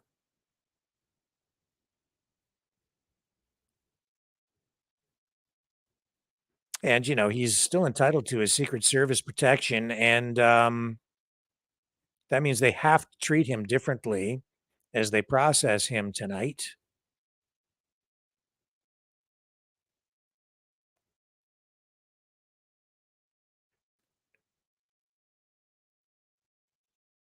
And I can't, it's just a RICO case. This is unprecedented. Racketeering, treating him like a gangster.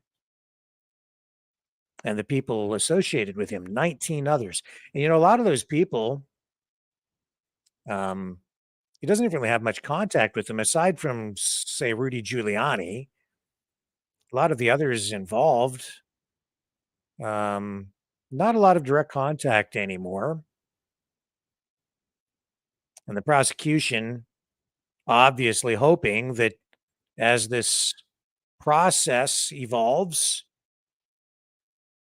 they'll get somebody, or maybe more than one person, to give them testimony or evidence of some kind that they can use against Trump. In short, trying to get these other defendants to flip on Trump, to become hostile toward him, and no doubt get a favorable plea deal as part of an agreement to testify against him, to become a hostile witness or witnesses. So this will test the loyalty of those who were around him before, and some of whom still continue to be around him. And then we'll have to see how this whole legal battle is dealt with. But I don't know. I think this is just such a fragile case to begin with. I don't think it would be wise for someone to flip. Not to say that Trump would necessarily seek vengeance or anything like that on someone who testified against him, but I don't think that ultimately prosecution on this is very likely. I think a lot of this is theater, but it's not about getting a conviction. The process is the punishment. Putting him through this, making him jump through all these legal hoops, wear him down, stress him out, chew up his resources, chew up his mental energy, tie him up in court, also impose a new kind of censorship if you want. If you think about it, it's a new kind of censorship, because he has to be very careful about what he says in public now as he's trying to campaign.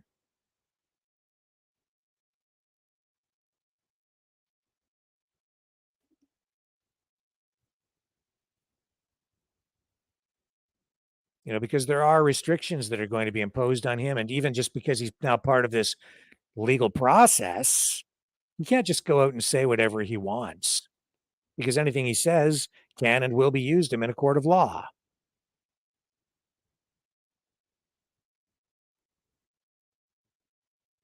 So when he goes in there, yeah, they'll weigh him, they will photograph him, they'll fingerprint him, they'll process him, and then I assume that they will have him post bail, and then he will be released, and he'll climb back in the car, and the motorcade will make its way back to the airport, and he'll get back on the plane, and he'll fly out. Or maybe something crazy will happen, and maybe they'll keep him in jail. Maybe he'll refuse to post. I don't know. I don't know.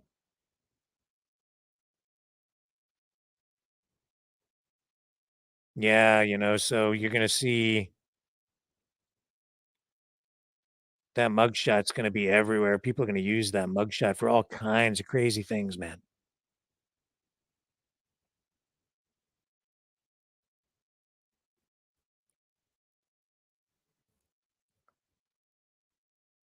So look for that mugshot. That'll be one of those. It'll be one of those defining cultural moments for our time, for this era. That picture will resonate through history from this day forward. When they release that mugshot, it will become part of culture. This is part of our culture. It's not just politics. It's a reflection of the country and the state of mind of people, the attitude, the climate. Not the climate. I'm talking about the political climate, the social climate. And then that picture comes out, and yeah, I don't know, probably end up on t-shirts. Hang on a second here. Hello, I'm on my show right now. You're live. Who's? That's okay. Oh no, no, it's okay. This is my mom calling. Everyone, say hello to everyone, Mom. Hi, everyone. Oh. I just wanted to talk to you for a minute Okay. and let you know about what happened at the doctor, so I'll talk to you later. Okay. All right. Okay. Sorry to bother you. All right. All right. I'll be on the air for quite a while tonight, so I'll have to call you in the morning unless you want me to call you late tonight. No problem. Everything's fine. Okay. Okay. Thanks. Love you, Mom. Sorry about that. Okay. Right. Bye-bye.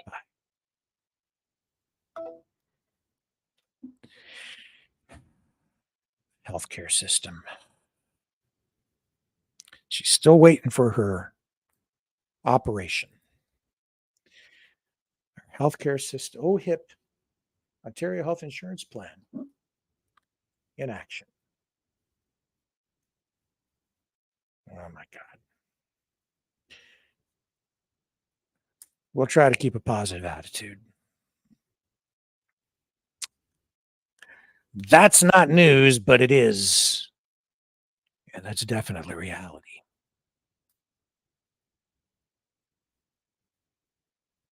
And everybody goes through it. It's all part of life.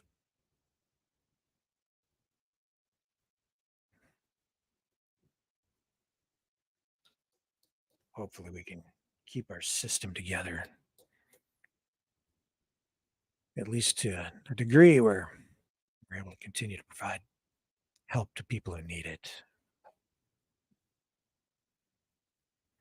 Seems like it's all flying apart on us. I don't know.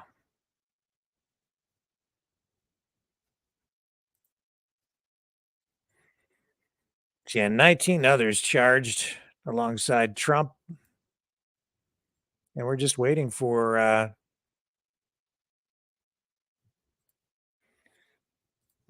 Trump to go in and go through this whole thing.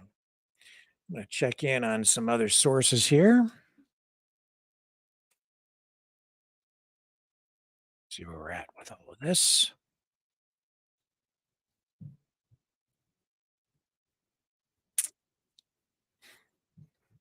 Well, I can also tell you that pilots from Ukraine have arrived in the United States for F-16 fighter jet training. That'll start sometime next month, in a couple of weeks, I guess.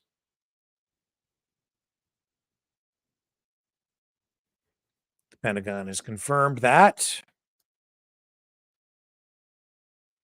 So they're going to be training to learn how to fly those F-16 jets. But you're going to be going to Ukraine.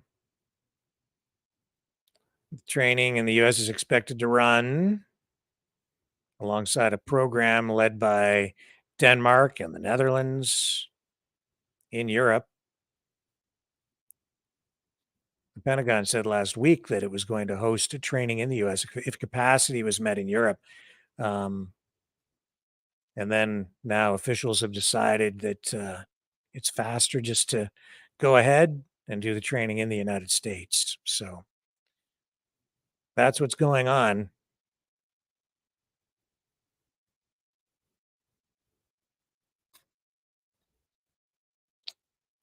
So the escalation in Ukraine continues. And also, we've learned that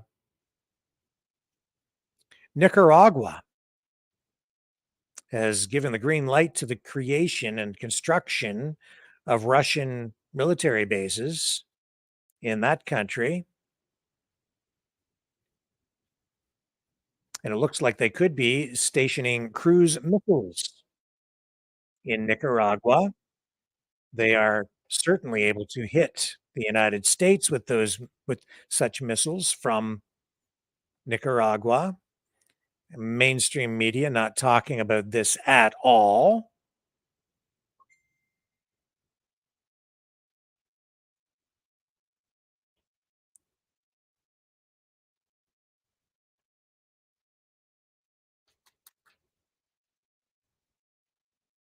Sorry, I was just distracted by a message coming in. Where was I? Lost my train of thought because of this message that just arrived.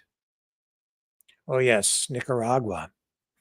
Yeah, I'm not seeing even any talk of this, and yet this is, in some respects, just as serious as the Cuban Missile Crisis was. Nobody's talking about it. Nuclear missiles, potentially, stationed in Nicaragua, cruise missiles stationed in Nicaragua. Now, I don't know if the cruise missiles would necessarily be nuclear in nature, but the fact that they can hit the United States with missiles from Nicaragua and Russian military bases being set up there, don't you think that would be a little bit of a concern? It's a concern for me. It just shows that everything is escalating to a point where it's honestly out of control. Another ratchet up, another ratchet up, another ratchet up.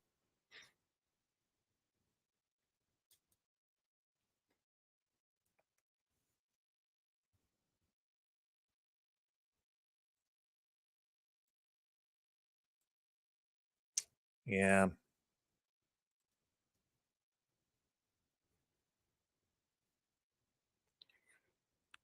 So again, an aerial shot outside that jail. Donald Trump. This is an O.J. Simpson moment if I've ever seen one.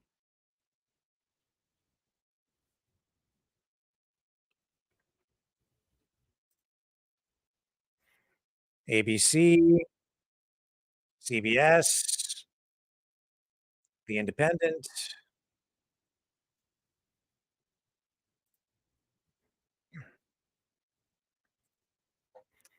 Everybody covering this tonight.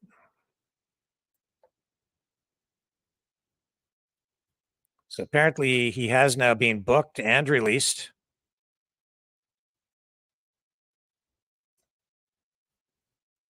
Mugshot has now been taken.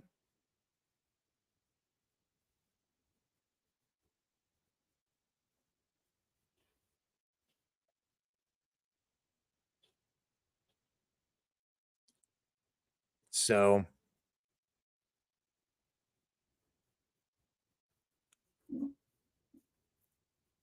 we're just waiting to see what happens now. He's being released. And so we will see which way he exits, which way he goes. And then the world awaits the release of Donald Trump's mugshot.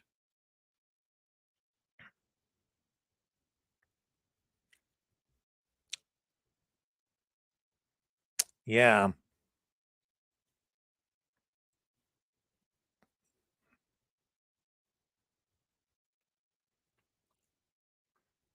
You know, I'm thinking maybe we should make some t-shirts.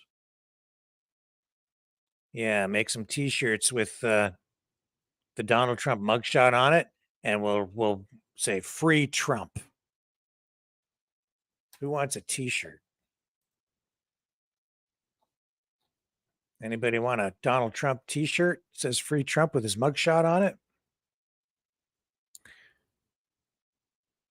We have to get our Knights of Malta t-shirts made too, but we could turn those.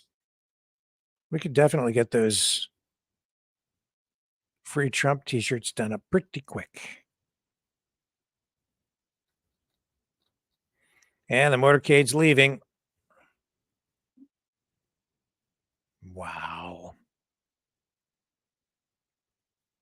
They've gone and done it.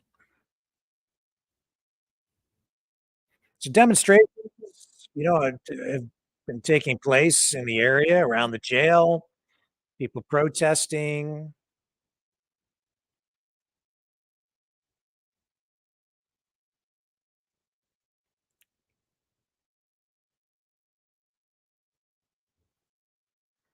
So here he goes on his way back to the airport.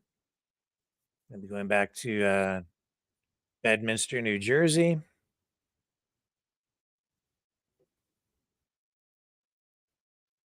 Aerial shot.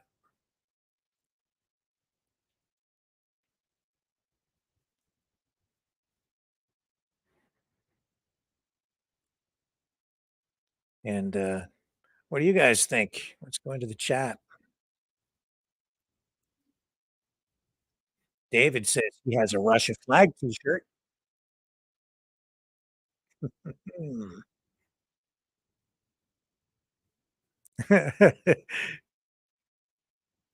Cornell Custom Train says, I was at Trump's booking and all I got was a lousy t-shirt.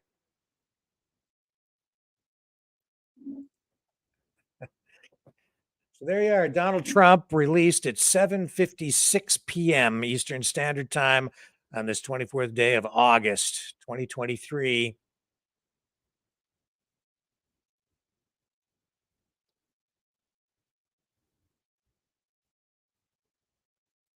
And Yvonne says 1 million more votes today. Yes. Anasty says this is just political theater.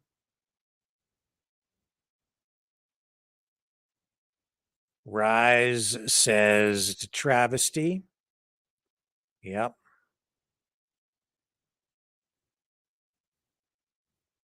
Susan says a bunch of BS. This isn't good for the USA. Obama deserves worse. So does Bush, according to Rise.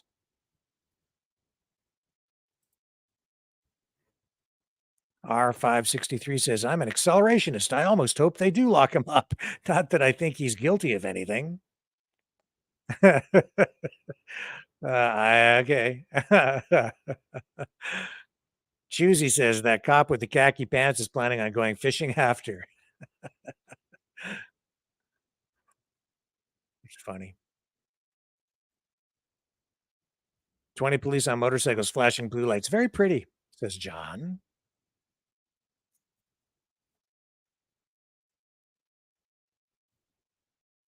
And Dodgy Gift says 99% of people can't dress, said the Aboriginal. I don't know what the heck that means. What else is there? We have Peter saying, first thing Trump said getting back in the car was, what a effing waste of time.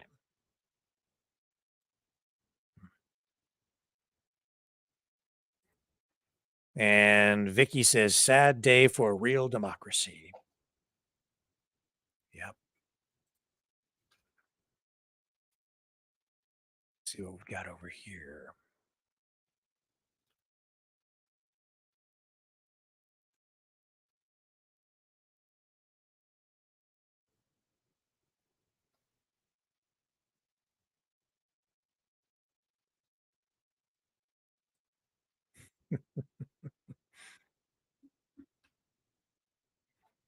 Well,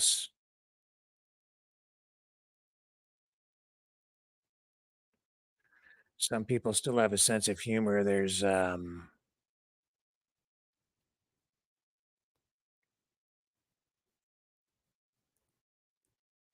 people making a lot of memes tonight too.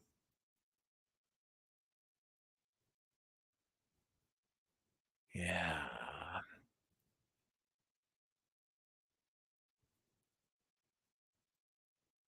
This is weird.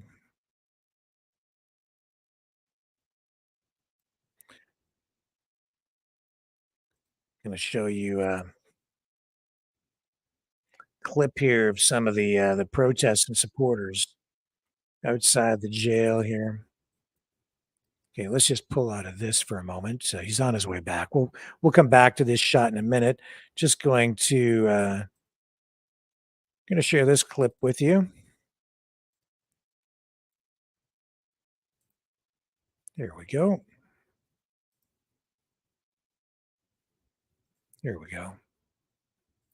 This was outside the. I'm here to support President Trump. You want to know why I'm here to support President Trump? Because they done did black men like this for decades. Make up charges and put them, so I know Trump is innocent. I support Trump against this corrupt, two-tiered justice system. That's why I'm here to show my support as a black man for Trump. And I'm wearing my shirt, Niggas for Trump 2024, and I mean that. What do you think about the indictments? Oh, it's a bunch of bullshit. It's going around the country. You know, Fannie Willis, she went to school with my sister. She's full of shit. She was full of shit then. So she's a puppet for the white liberal that is controlling everything. She's in front, but the white liberal back there pulling those strings, telling her what to do. That's what I think about her, making a fool of herself. Do you think it's going to help his election? Of course it is. It's going to elevate him all the way. I think we should make Trump king. That's how I feel.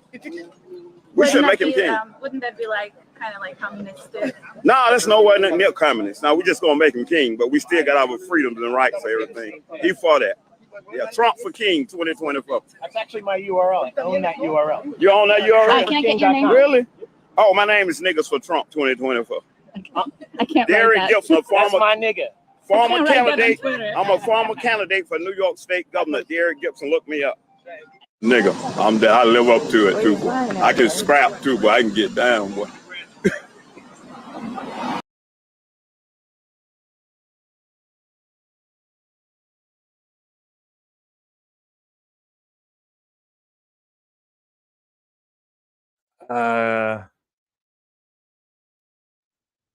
Okay. That's weird. It's just I don't know what to say. Don't know what to say. I just don't know what to say about that.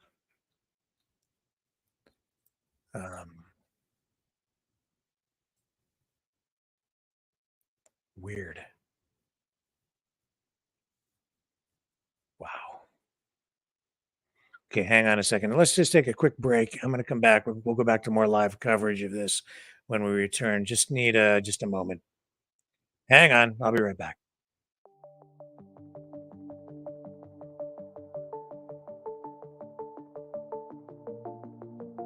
Greetings, brave Mavericks. Our quest for truth continues. We go beyond fake news. Together we expose propaganda. Together we pull others out of rabbit holes. We are maverick thinkers. We are all unique individuals. Defenders of individual rights and freedoms. Credible. Trusted. Grounded in reality. Maverick News. Maverick News. Defending free speech. Free speech. Donate at freedomreporters.com. Do it now. Tomorrow may be too late. Maverick News. The world is watching.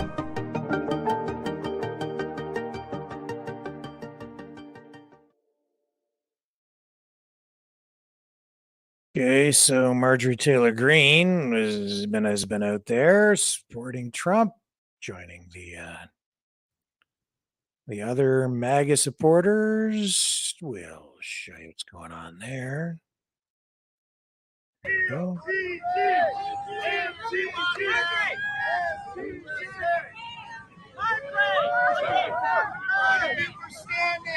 Politicking. Look at the crowd. It's like an event, like a campaign rally. Thank you. Thank you for your service. We love you. Amen. Isn't that something?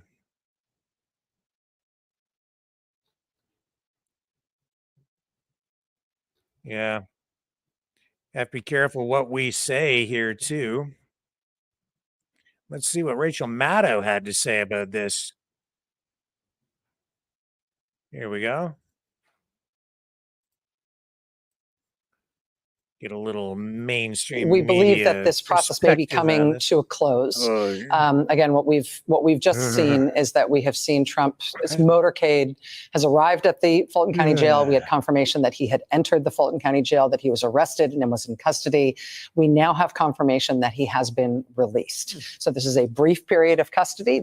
He was in fact under arrest. He is now released on his own recognizance. We know the terms of his bail. He has posted $200,000 bond. We believe that with the help of a bail bondsman, he had to put up $20,000 cash to that bail bondsman, and the bondsman will put up the remainder. That will assure that he doesn't flee. Donald Trump has already, I should mention, on social media been sort of joking about fleeing to Russia. No. Not a great time. Not a great time. We believe.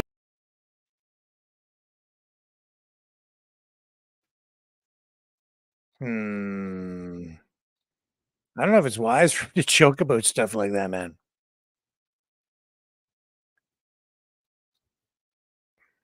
Yeah.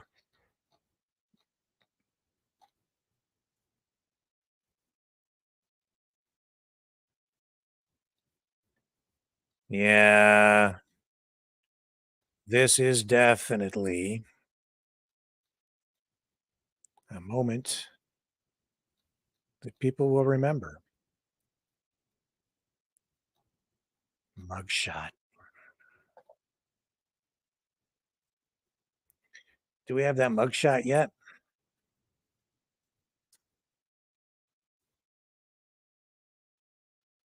Gotta find that mugshot. That's what everybody wants to see.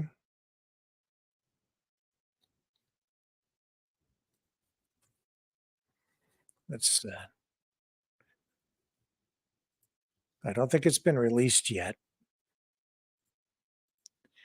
but it's coming. It's coming.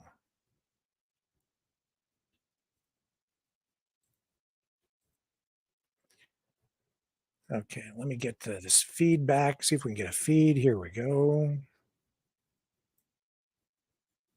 That's over. Okay, here we're going back to some live coverage.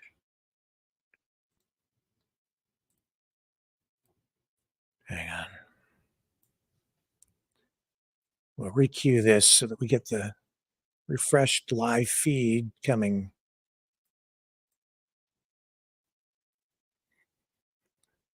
So, yes, they booked him. They fingerprinted him. They weighed him. I wonder how much he weighs. How much does he actually weigh? I'm going to go back to this live feed now.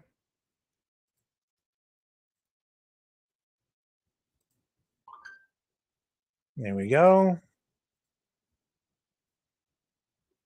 He's on his way back to the airport.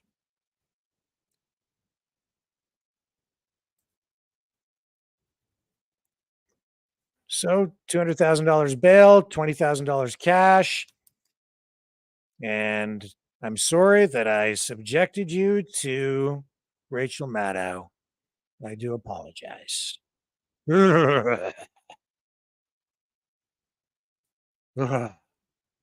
She gives me the heebie-jeebies. She does. And yeah. So Fox News, ABC. This is a Fox News feed picking up this dash cam footage. Reality TV come to life. The Donald Trump show continues. Martyred again. And he didn't take Dan Bongino's advice. He posted bail, so he's out.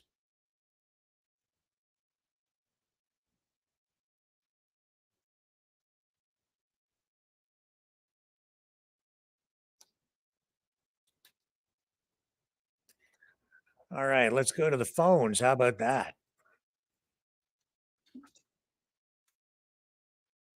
I'll get things set up while we continue to watch this.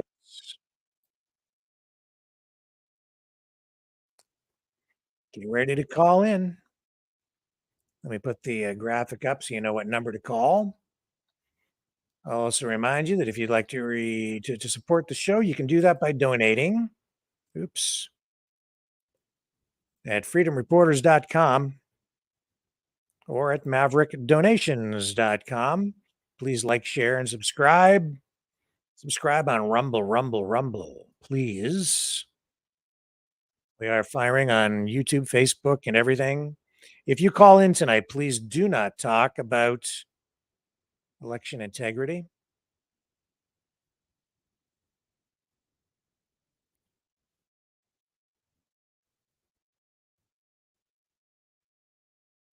In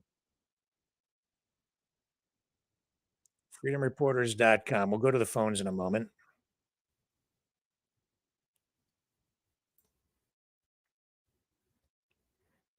Trump on his way back.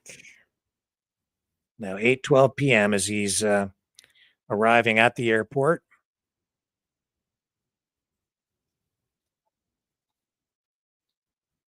I'll get the phone number up there on the screen in a moment for you to call in. Phone line's not set up yet.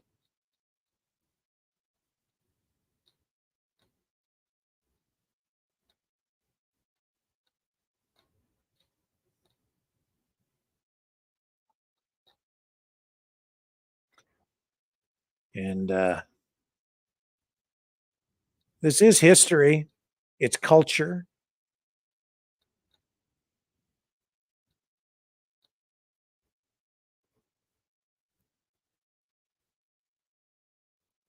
I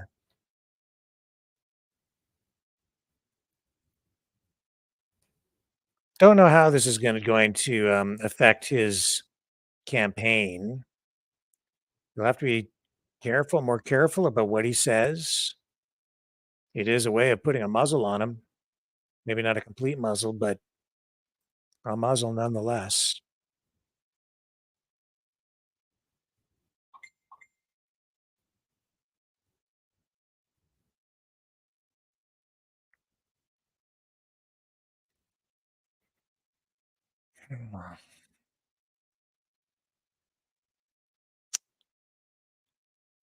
Okay.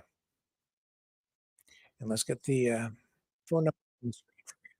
You can call into the show at 1-833-975-3733. Give me a couple of minutes here. Here we go.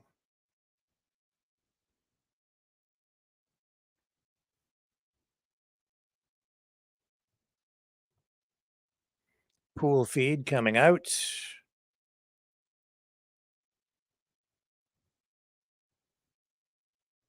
And we'll have footage here now of President Trump getting back on his plane.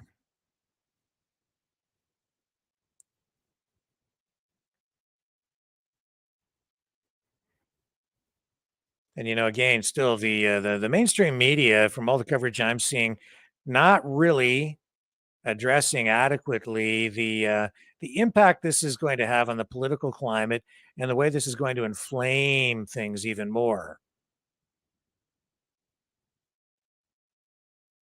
And we're just seeing Trump rise even more in the polls in the wake of this. It just I try, they're making a victim out of him. Maybe even not a victim, like they're making him a martyr.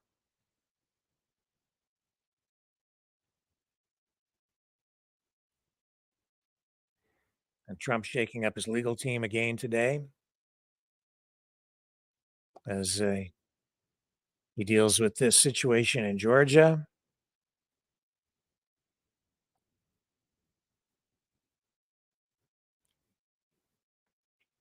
And this is Trump's fourth indictment now. And this is taking a toll on the campaign to some degree financially.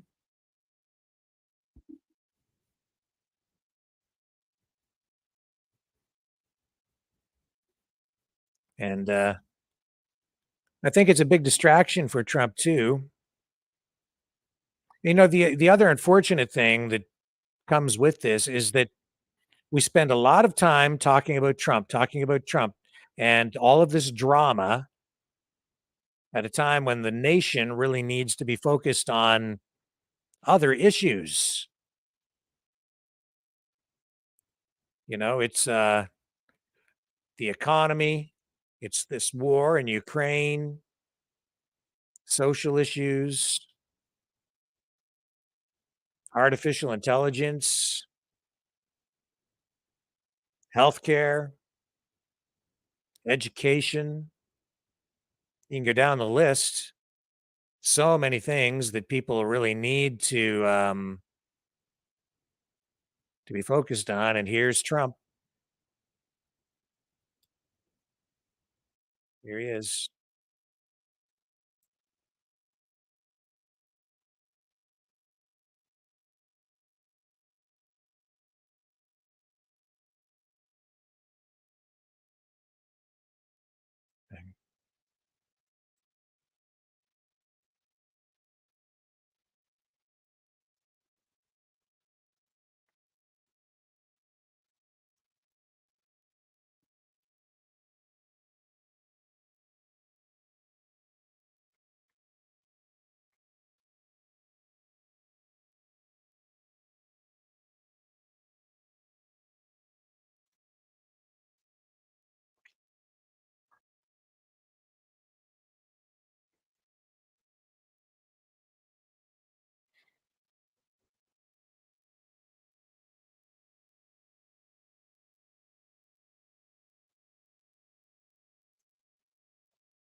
So that's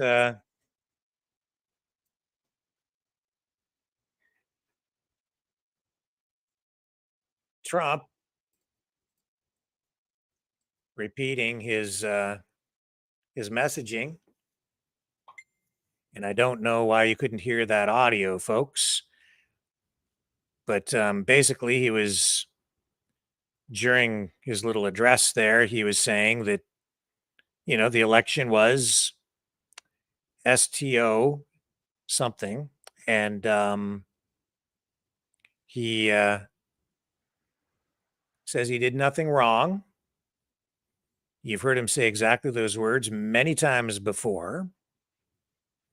And for whatever reason, the audio was blocked on us. And I wasn't able to run that for you. I put the audio up and it didn't come through. Isn't that interesting? Didn't come through. So his plane will be taking off momentarily.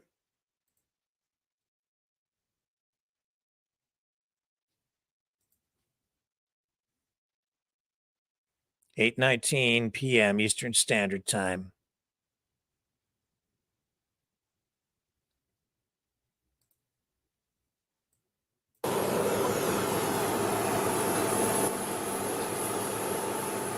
I think maybe the raw pool feed that we have coming out of there just, they didn't have good audio on him when he was speaking. But he's been saying that since the election. And he's continuing to say it, and he'll keep on saying it, and you can expect him to continue to say it right through the next election. But again, it's like, I get it. It's an important issue, but at the same time, there are a lot of other issues that the country needs to focus on. And because they're doing this to him, we're focused on this stuff. And here we are a day after the GOP debate. And what are we talking about? Trump. What were we talking about during the GOP debate last night? Trump. He's such a charismatic figure. He's so large. He's larger than life, and he just sucks the oxygen out of everything. He dominates. And so even a day after the GOP debate, all we're getting now is Trump, Trump, Trump, Trump, Trump, Trump, Trump, which is, I'm not knocking it or criticizing it. I'm just making an observation. These other candidates in that way don't stand a chance. It's more difficult for them to get their message out and gain ground on him because everybody's just talking about Trump all the time. This is all people want to know. This is all people are focused on. So there he is. He's back on his plane, and it will be leaving momentarily.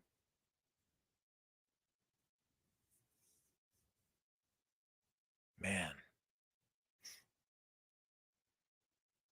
And like I said before, I remember when Rush Limbaugh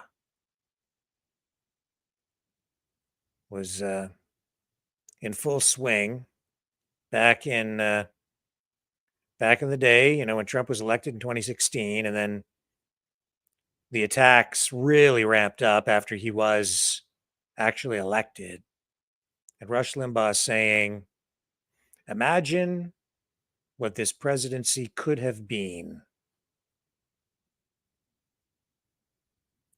But never really reached its full potential because of all the attacks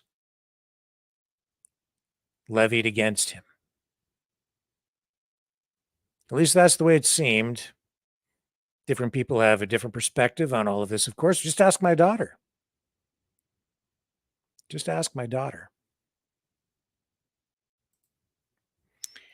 Or anybody else who comes down on that side of the political spectrum.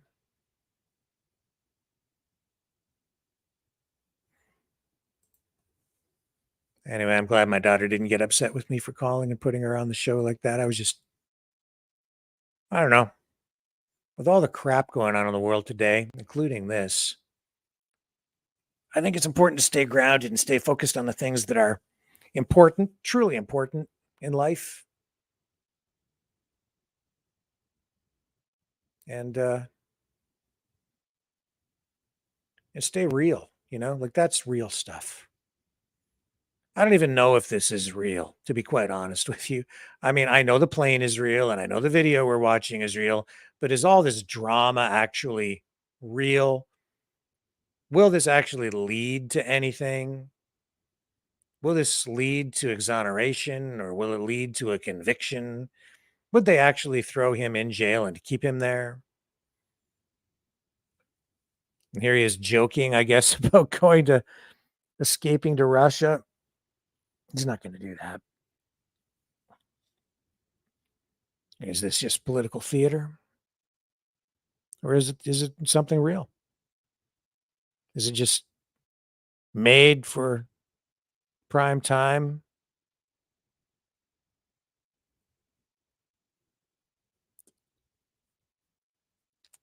Political drama? Is that what this is? Sometimes it certainly feels like that.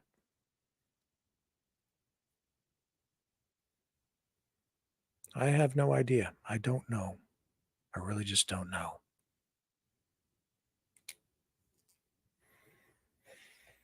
Okay, so the number again, 1-833-975-3733.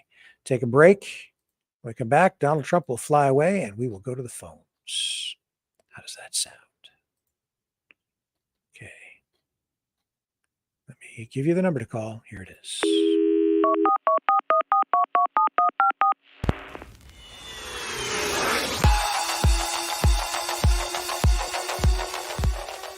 Join the conversation.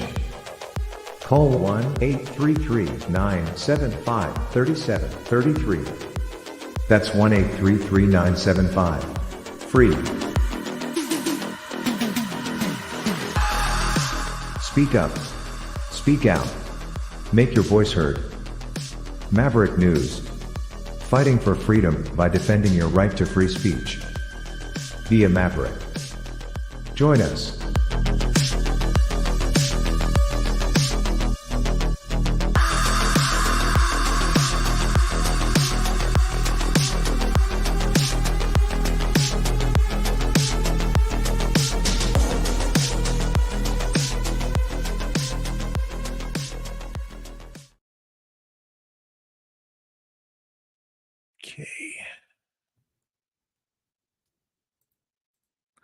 Getting the phone lines set up. Here we go. Almost there. And I have to rejig the screen layout here, folks. Here we go. That'll work like that. So we put the video in there instead. I'll pull this down so you don't see that, but I'll put this up over here because we need this video screen up instead so we can go to the phones and still see the live feed. Right there. But I need to get rid of this on the screen. Now you can see it. Okay. And do that. And he's just about ready to taxi over Donald Trump. And there it is. Donald Trump. And we're ready to go to the phones. And here's our first caller of the night. Go ahead. You're on the air. Hello, Rick. How are you tonight? I'm fine. How are you? Oh, not too bad. You didn't sound too good earlier when you were on, but it was nice you called your daughter. Yeah. And so Leo seemed to cheer you up a bit too. So that's good. Yeah. Yeah, it's really tragic about that lady. Yeah, it's really tragic about that lady, but you're hearing it more and more happening with other people too, getting refused transplants because they didn't take, what, and it's just getting ridiculous. It's really tragic, and I hope somebody down the road is going to be held accountable. Yeah. in a proper way. Yes, I agree. Yeah. Right. Right. And so Trump. Well, you may not like me tonight too much, but in my opinion, this is all staged. I feel it's all part of this Agenda 2030 with Trump. I don't know why. I just have that feeling because he's in the news too much, and they keep charging him, and he gets off, and I have a feeling there's something not right about this whole thing, and that's just my thought for the night. Yeah. Well, that's what I've been saying. I don't even know if it's real. It's like, is this all like, that's what I'm saying. Is it staged? Is this just some big psychological manipulation? Sometimes it seems like they, pre-pick the next president, and then manipulate things so that they get what they want. I mean, I don't know. Like if they were really go ahead. Okay. Like if you go back and you look just over and over and over again on both sides, they're charging with this, or they're investigating that, and throw this guy in jail, and nobody ever goes to jail. Nobody's ever convicted of anything. Nope. Ever. It's like, it's all BS. It's like, why do we even bother going through all this? I know. That's what I'm saying. It's almost like it's all staged. Like I don't know. Something's just really off. I mean, if they were really serious about charging him and putting him in jail, he'd be in jail before now. You know what I'm saying? Yeah. But I don't think they really have anything on him. Yeah. Like I said, it's almost like you said. It's like watching OJ trial, seeing his motor bouquet all the time. Gets off the plane, drives, goes to jail, gets out. You know what I'm saying? Like it's over and over again. Like, I mean, yeah, and you're right. It just angers more people that they're going to vote for him. You're right. And it's like division again, right? Yep. Right? It's this division. So it's I guess we'll see how this plays out. I mean, it's just, I don't know. Like you said, it's almost like it's a distraction. Let's focus in on Trump. Let's focus in on, all this other stuff. But the bigger picture, nobody's focusing in on what's coming down the line for us in a few weeks. That's how I'm feeling right now. It's like, what are they hiding? Right? It's just, I'm not trying to fearmonger or scare people, but that's just how I'm kind of feeling, right? Like there's a bigger picture here that we're not seeing. Yeah. Right? Very likely. I wonder why the picture went so dark. Like I'm not. I'm on my phone, so I don't even see you when I talk to you on here. Yeah. Like if I was on my laptop, I would see you.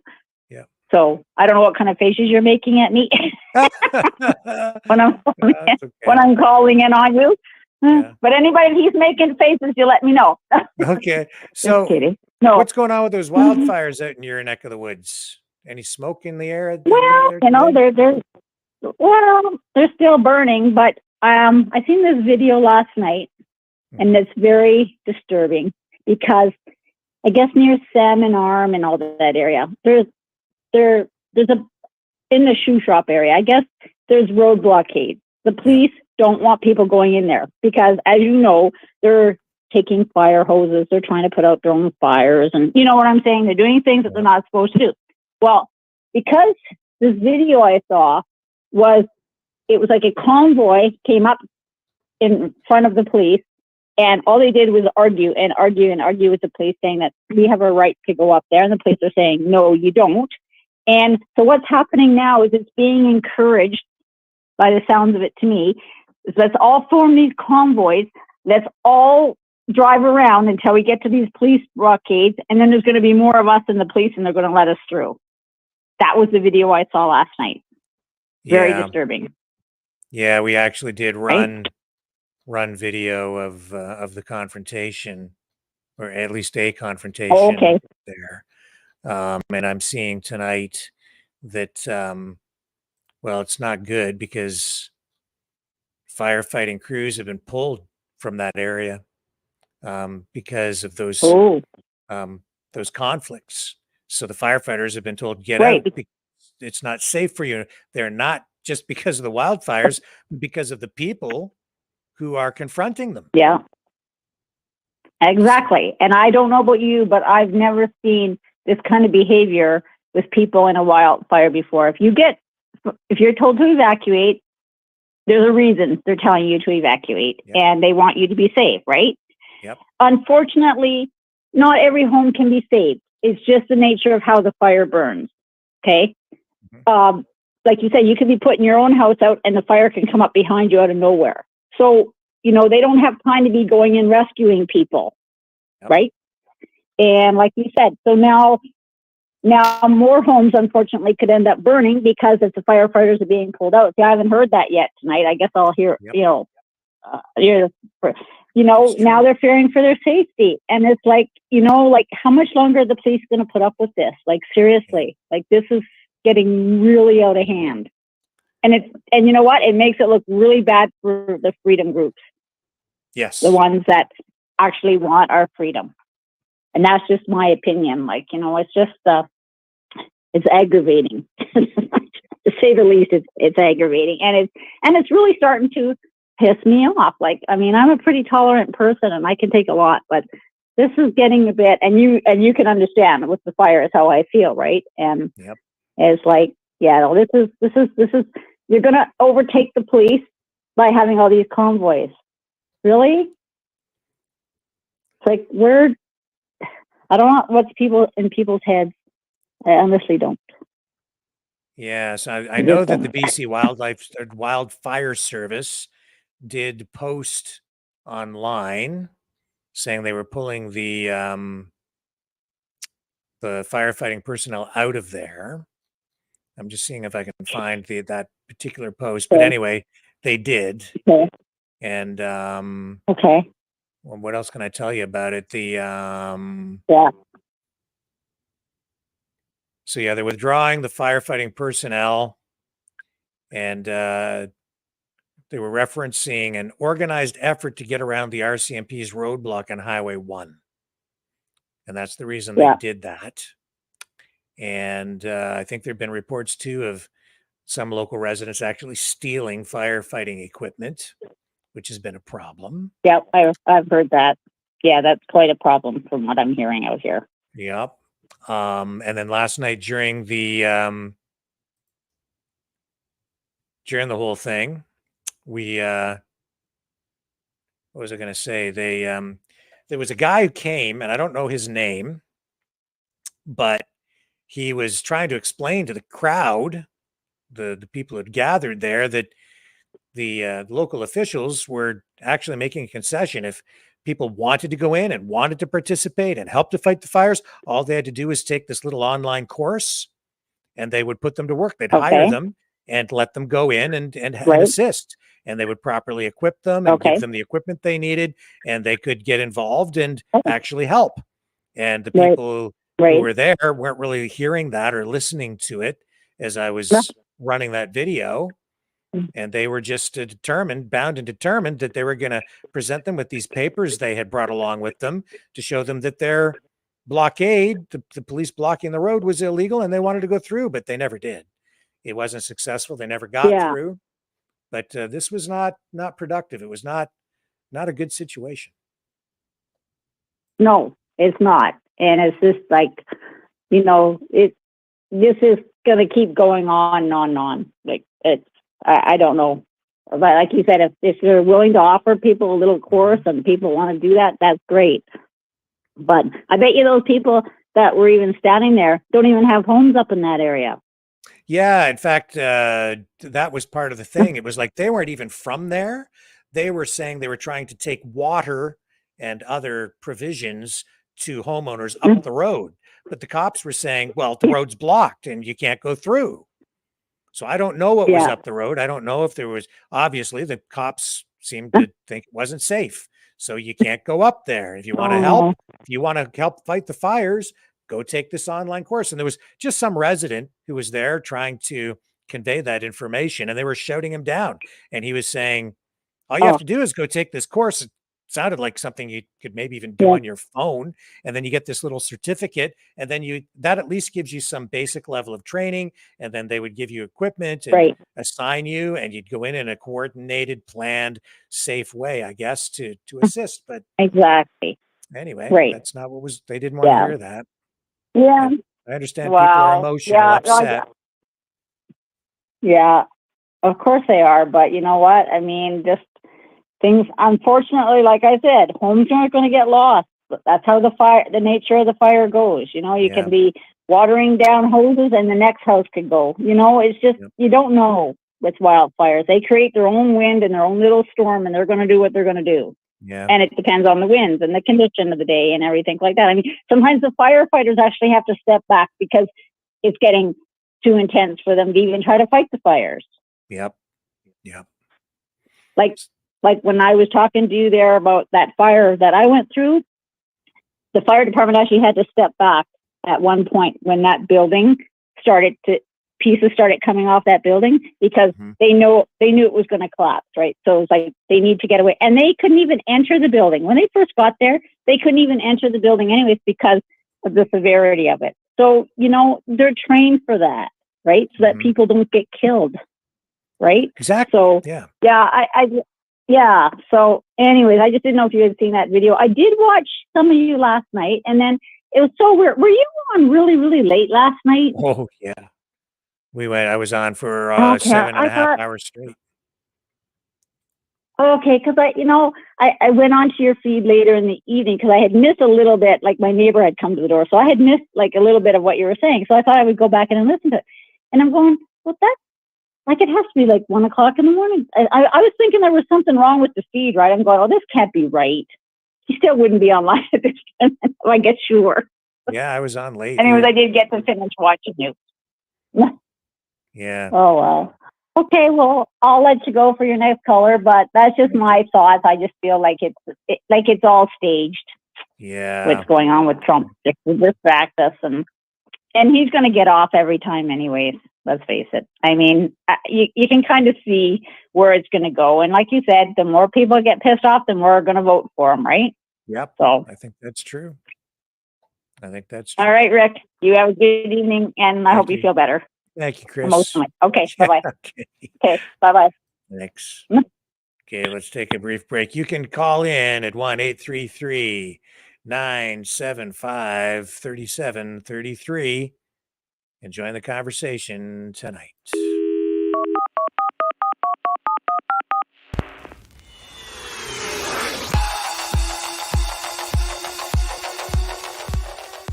Join the conversation. Call 1-833-975-3733. That's 1-833-975-FREE. Speak up. Speak out. Make your voice heard. Maverick News.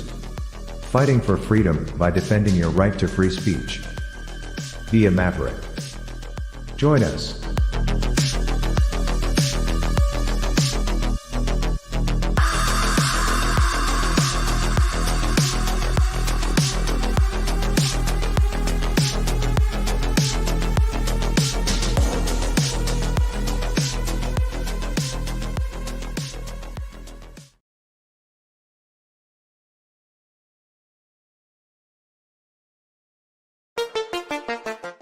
The New World Order. Government overreach. The Great Reset. Mainstream media lies. Now more than ever, independent voices are needed. Donate now at freedomreporters.com. That's freedomreporters.com. Maverick News. The antivirus program for your mind.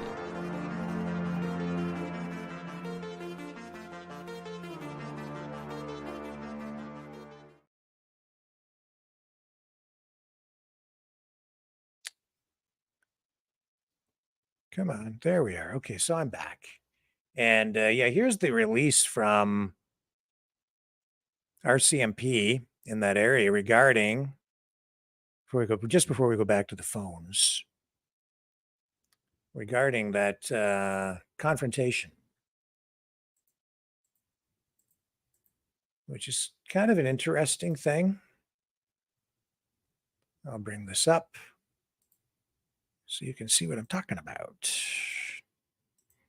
And that kind of ends the Trump thingy. But we'll continue to talk about it. Oh, I don't want to talk about it. I don't want to show you that. I want to show you the release. Here we go. Do we still have it? Here we go. Here we go. There, we want this. There it is. Okay. That's not what we want. We want this other tab open, which is right there. There's the news release. Okay, so we'll put this back up. And we'll bring this over so you can see it. It says here, police roadblock challenged by large group attempting to enter evacuation order area. This was the video we showed you overnight. It's an ongoing situation. It says building tensions with regards to the elevated police presence in an evacuation order area has resulted in a confrontation at a roadblock that resolved safely. So last night, the Chase RCMP received reports of a large group of people mustering with food and supplies destined for an evacuation order area in the North Shuswap. It appeared that the intentions of those involved were to overwhelm the police roadblock and gain access into the area. Increased police presence has been in place in response to ongoing efforts by some individuals who have undermined BC Wildfire Service fire suppression work through the movement of vital equipment and have compromised emergency personnel safety through threats of violence. The area under order is not safe due to the active wildfire, as well as damage to power lines and unstable trees and structures. The group later attended and met with BC RCMP officers stationed at the roadblock into the area currently under order. While we understand and sympathize with the residents of the North Shuswap, there is a process in place through the local emergency operations center that needs to be followed to ensure the safety of everyone, said Corporal James Grandy, spokesperson for the Southeast District RCMP. When the EOC deems it safe to do so, they can issue passes into the area to support a resupply. Fortunately, our officers are well trained, were able to de-escalate, and the situation was quickly resolved safely without incident. No arrests were made and no charges are anticipated. And we did run video of that for you last night. And let's go to our next caller. And it is the one, the only, it's Pam. Oh, hello, dear. I'll put my niece on in a minute. But I just had an idea. It's down, Pam. I just had an idea for the T-shirts. And I thought Trumpy Bear should have a T-shirt that says, Donald, you know, in Gaelic used to mean king. That's what it meant. And he does come from a King Donald way, way back, because I do genealogy. But anyways, he is, I think it should be Donald the Lion Braveheart, or Donald the Brave, or Donald the Lionheart, something strong, because he's been going through so much all of his whole time, and he could have accomplished a lot more while he was in office if he hadn't have been going through this. But at the same time, it could be a big psyop, and maybe he's just on the side of the other guys too. We don't know. True enough, we don't know. We don't. Now I'll put my niece on. Just a minute. Okay. Hello. Oh, hi, Rick. It's Pam, Trooper hi. Pam. Hey. Anyway, Army Pam. Hey. So I've been doing quite a bit of research, and you know, I get through all the crap on the different channels and everything. But I've followed a lot of executive orders signed almost every time Trump signed one, and they're interesting. But anyway, I've been looking into this. There's I look into patents because I that's part of my former business. So, anyways, I got one for you, and you might want to look this up. And it's on Google Patents. Now, normally this would be in the Canadian Patents Office or the U.S. Patents Office, but now it's in a Google's patent. So that tells me like maybe it's a UN patent. But I'm going to give everybody the number, and they can look it up. And it's there. I'm on it now, and it's 10337841. B as in Bravo 2. I'll say that again, 10337841B2. And it's all about energy weapons. And Yeah, you there, Pam? Hello?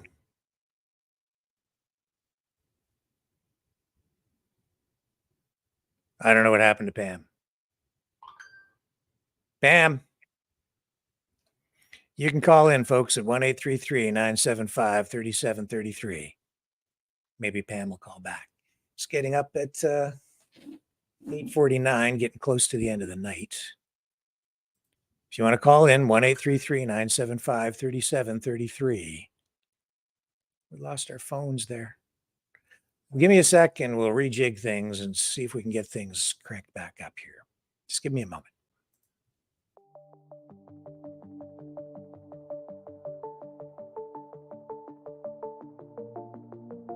Greetings, brave Mavericks. Our quest for truth continues. We go beyond fake news. Together we expose propaganda.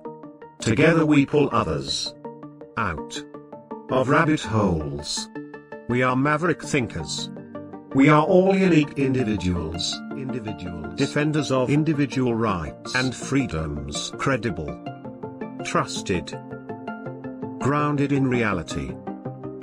Maverick News. Maverick News. Defending free speech. Free speech. Donate at freedomreporters.com. Do it now. Tomorrow may be too late. Maverick News. The world is watching.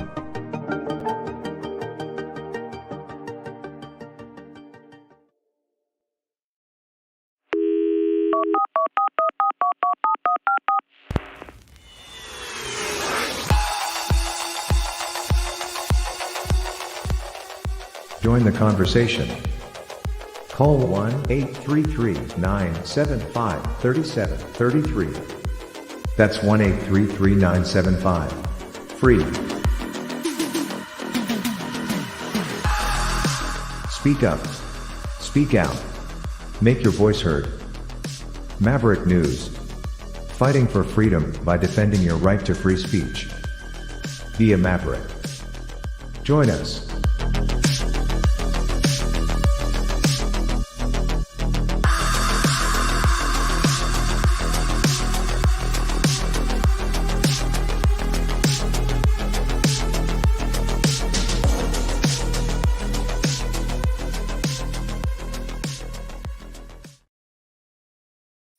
So looks like the phone lines are online. You can call in at 1-833-975-3733. That's 1-833-975-FREE. Some sort of a glitch there. I don't know. So let's just see if we can get you a summary of what went down here tonight with Trump. Well, he got in a car, then he got on a plane, then he got out of the plane, got into another SUV, then drove over to the Fulton County Jail, and they booked him. They weighed him, they fingerprinted him, they took a picture of his mug shot, and they'll be releasing that at some point. And now he's on his way back to New Jersey on his plane. I think it's about a 2-hour flight. And that's kind of the way it went down. And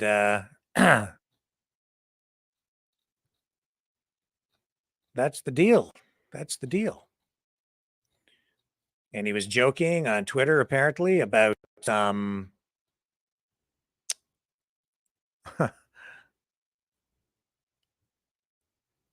about maybe escaping to Russia. Obviously a joke. He's not going to flee the country. He's going to run, and he probably has a shot at winning the next election. So we'll see how that all pans out. We will see. And let's see if we can get this back up and running here. Phones, here we go. And I have to get the where's that darn tab for the phone system? Is this it? This is it. There we go. Okay, hang on. Let me just, yeah, it's got this fake mugshot up. Here we go. Let's bring up the phone system again. There we are. I think we have a call coming in. And here we go. Hello, who's this? Jimmy, this Jimmy the Gangster. Jimmy the Gangster from 33rd Street down in Jersey. Well, is this Rick Barker show? It is. How are you? How are you feeling about this Trump thing? You got to maybe gonna have a little company in the slammer. I seen the Rico, I seen the Pico, I seen the Stinko act. This is a Stinko act, Rick. Yeah, well, he's pretty gangsta. He's the original OG, right? Well, I just hope that he stuck something in his keister when he turned himself in, because that's the way you play the game. Oh, my. So you're calling back, sir. How are you? I'm all right, Rick. I'm all right. Nobody wants to call in tonight. I don't know why, man. Yeah. You got great topics tonight. Yeah, there's a lot going on. I told Nano call in. RV, why don't you call in, man? I see you in the chat, man. Yeah, is he do a threesome with Pure Night? Yeah, he's behaving himself. Do a threesome with Pure Night. That'd be classic. Yeah. Here, I'm going to say hello in the chat. And thank you, everybody, for subscribing over on Rumble and watching over there. It's important that we build on that channel. Got a pretty good audience over there tonight. And I'm just saying hello in the chat over on the Maverick Rumble channel. And so he got on his plane and he flew off back to New Jersey. And I don't know, Leo, like Chris was saying, she thinks it might just be a lot of drama. What do you think? Might even be I don't know. He's probably going to Choozy's house. He's probably going to Choozy's house from New Jersey. Yeah. Something about it. It's a lot of drama. It's smoke and mirrors, okay? That's all it is. You know what? They're treading in deep waters when it's election time here, okay? And you're trying to charge people, okay? Yeah. Especially him. Yeah. Right? If that ain't election interference, call it whatever you want. Yeah, I think it's terrible for the country, and I think it's extremely dangerous. It just gets people more and more upset. And, you know, that's why even during the Tucker Carlson interview last night, at the end, Tucker was asking Trump, do you think that this might lead to some sort of violence? You know? Well, Tucker did ask him, do you think there's going to be a hit on you? Yeah. Right? Do you think someone's going to take you out? And, you know, anything's plausible in the United States, like you said, from Lincoln to JFK to Bobby to Reagan. Yep. The bullets fly over there, okay? And everybody has guns. Yep. Scary situation. You know, very scary situation. Yeah, this whole there's a lot of pissed off people. Kind of cooked, you know, in some way, in a lot of ways. And then I found out today as well that the RFK Jr. Lawsuit against Google has been delayed in such a way that it won't even really be dealt with until after the election. He, of course, is trying to have Google stop censoring him while his lawsuit regarding censorship is dealt with. But there won't be discovery on the case, and the case won't actually be dealt with until after the election, which is pointless in a way because it's all about the election. So the judge made that right. And then you got sweet old Georgia, okay, trying to hang Donald Trump, okay, and trying to process him fast, okay, before the elections. Yeah. I've never seen anything like it. Yeah. Never heard of anything like it. I don't even know how, like they said it. He said he said it on Tucker Carlson last night. Joe Biden had files under his damn Corvette. He had them in places, okay, all over the place, and he was a nobody. Yeah. And how the heck he shouldn't have had the files? How the heck can Trump defend himself or any of these other 19 defendants mount a proper defense when they're fast tracking everything and their lawyers? This is a case like this has never been tried this quickly in history, and they're well, it's so complicated. You got 19 other defendants. It's all intertwined. It's all connected. America is broken. Yeah. America is broken. The justice system is broken. Okay. When you have judges, okay, for a simple crime of marijuana, let's say, there's still people in the United States in prison for marijuana. Yeah. As most of the states have already legalized it, you still have people sitting. There's one guy in Michigan. I'll get his name for you too.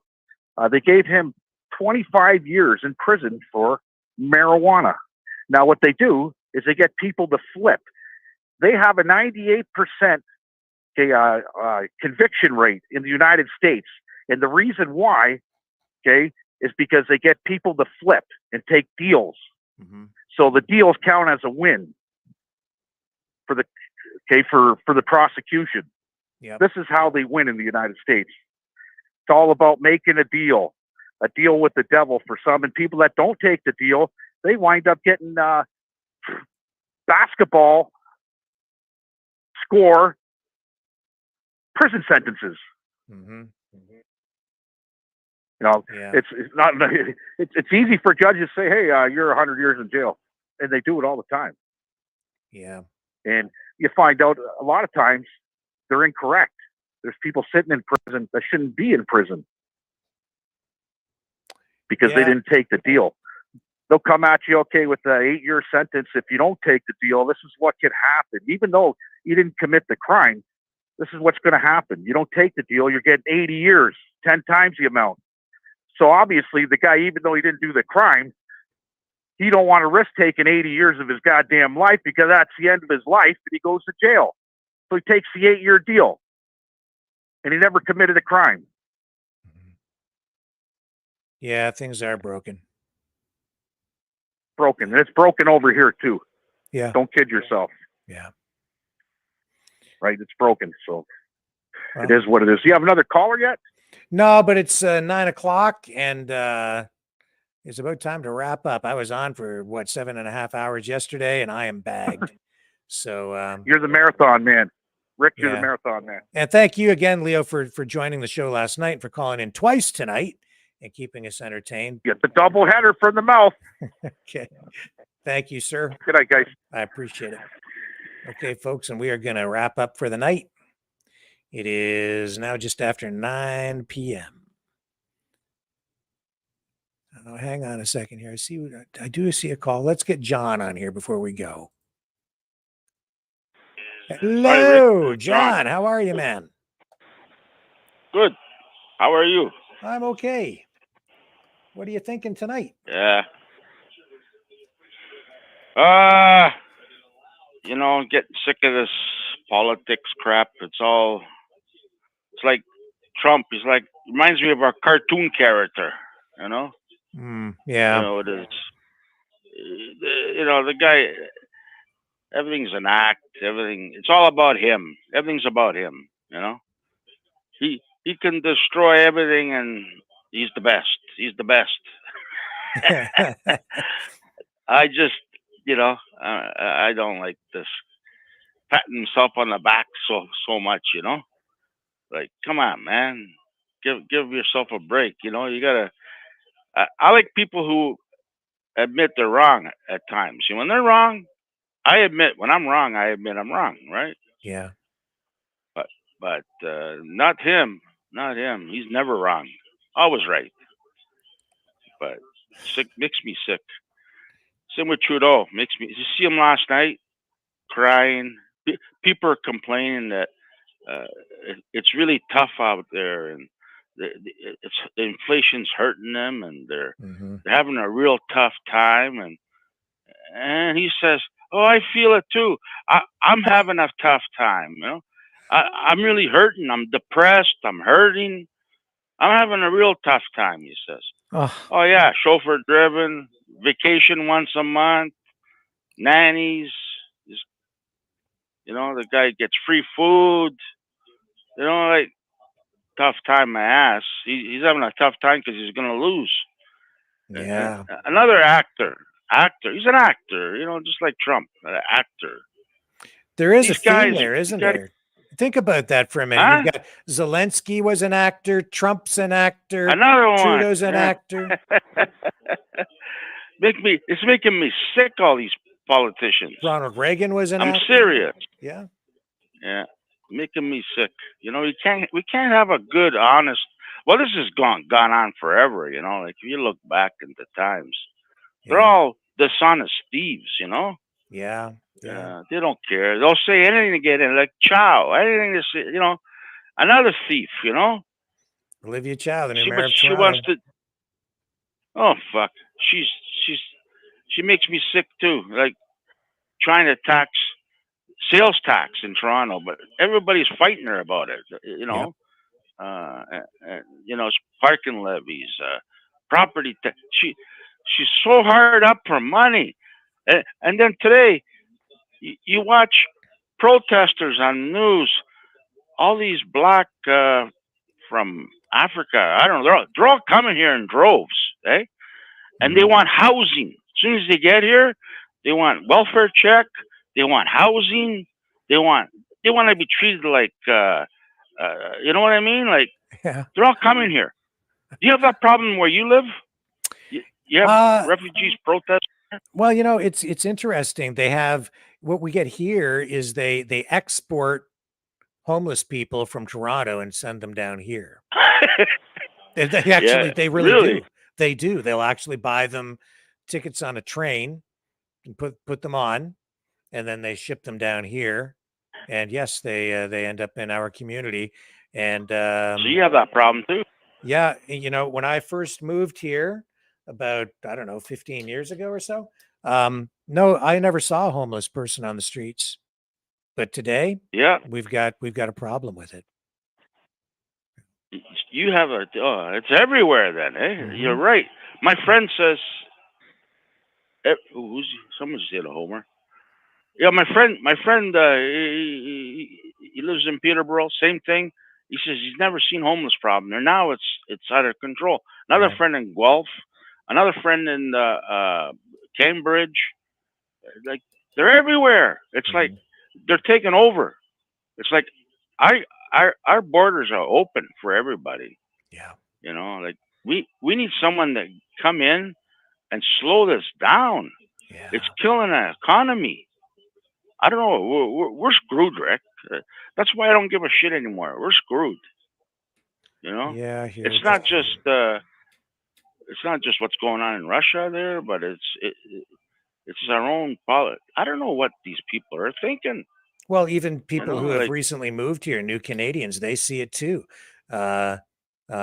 You know, they're worried about their kids now. It's like they move here, they're an immigrant, and then after they've been here for a while, they're actually seeing that things are not as rosy as they were led to believe that would be. And because of all the increased immigration, they're finding that their opportunities are limited and the opportunities for their kids are limited. And so they're being disappointed in what they're finding. I've had a number of people like that complain to me about exactly that. So you're not alone. It's ironic, really, that you would have new immigrants to Canada complaining that there's too much immigration, but that's what I'm hearing. Yeah, it's sad. It's the way things are. I don't know. We had it so good. I remember 50 years ago, 40 years ago. I used to be able to walk down the street. Everything's. You didn't have all this traffic jam like there is now. All these shootings. You didn't have nothing. Yeah. It was a nice place to live. Now it's. I don't know what they've ruined the whole place. I don't know what they're thinking. Well, yeah, and then you even see that big conflict or whatever, the big, I'll call it a rumble or whatever, with those people from Eritrea, because they're having their political conflict out in the open in the park, and they're fighting, and people are getting injured, and it's a bad situation. So, yeah, I don't know. We're I don't know what to do anymore. Maybe move somewhere where there's I'd like, but see, the problem is Toronto's got everything. Like if you move somewhere else, yeah, you don't have it. Here you can buy stuff cheap. You got access to everything. And, it's a big city, right? So you get either you put up or you go live in the country there somewhere. But get your bug out bag and go live in your lean-to. Escape. Yeah, I've been to the X twice already. I'm going back again next week. How long does it run? It's got to be almost over. I think September the 3rd or 4th. After the long weekend. There's the long weekend in September. Yeah. I hung around for the drone show a few times.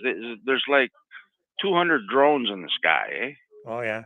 And they're doing all kinds of. It's quiet. I'm looking at it. It's not like fireworks. They used to have fireworks all the time at the end of the night, but now they got the drone show. They got these drones going in there, but I was lucky. Well, I went during the week, so it wasn't really packed. But checking out some of the rides. I didn't go on. I don't like rides. It's a good place just to walk around. It's tiring, a lot of walking. But yeah. Well, they still have all they still have all those old rides, right? Like the zipper. What are some of the other rides they have? Yeah, the zipper. They got like the Wild Mouse, the zipper. Yeah, but they got that new Ferris wheel. I was checking it out. It's really amazing, the technology they use. It's really modern. Put it that way. Oh. It's a big. I never went on it, but Ferris wheel. There's. I didn't see a lot of. I started going down there when I was a kid. My parents took me down there. And it was a lot of freak shows down there, and it was more of a carnival. It was way better back then. Now everything's so political, Yes, yeah. You can't. And everything was free. You know what it is. The show is no longer at the carnival. It's out on the street in our communities because you've got the bearded lady. His yeah. I remember library. Yeah, do you want the bearded lady? You got to go to the library now. You used to go to the carnival. Now it's at the library. No, but it was a lot more fun back then. But I don't know. I still go down there because it's good exercise. There's still a lot to do. Well, there's a lot. I like of the hotel. there. They built that new Toronto hotel down there. Eh? Which one's that? It's a Toronto hotel right in the X ground. Oh. And I looked at the top. Now it's Toronto Hotel, but it's got a big black X, like Twitter X. It's just like, I said, is that Twitter? Twitter head office? I'm surprised. I remember going down to Trump Towers downtown when they had Trump Towers. Yeah. I used to go there. I used to go there when I was downtown. I usually, let's go to Trump Towers. Used to go right to the top, and there's a big bar up there, and you can see all the city down there, all the lake and everything. And you buy a drink. The drinks were expensive, mind you, but it was something else. Trump Tower was a really amazing hotel. You walk into the washrooms, and there's you don't use paper towels. They got like towels, like cloth. I still got some in my glove box. I took a whole whack of them, threw them in my glove box. They're still in there. You know how old they are. But then you got all these lefties. Oh, we got to shut it down. This Trump. We hate Trump. We got to shut it down. We got to shut it down. And yeah. So I used to like Trump back then. Now he's had his time. Just if I was him, all that money, just enjoy life. Rest of whatever you got left. He's gonna get hurt. I'm telling you, he's gonna get hurt. Well, I understand the fatigue factor. I do understand that. He wears a bulletproof vest all the time, when he's doing speeches and stuff. And but I could see him getting hurt if he runs again. It's not. If I was him, I'd give it up. And I don't know why do you want to be president so much, huh? Yeah, it's not I don't think it's a great. Maybe I'm wrong, but it's like life in a fishbowl. He said he hasn't driven a car in 9 years himself. Is that what he says? Yeah, everywhere he goes, he's in a motorcade. You have to have, protection around you at all times. Otherwise, somebody's going to come in and freaking kill you. That's a great life. I don't know, man. I know a lot of people hate him. Americans, a lot of Americans I know hate him. They all hate him. Well, yeah, it depends on which side you're on.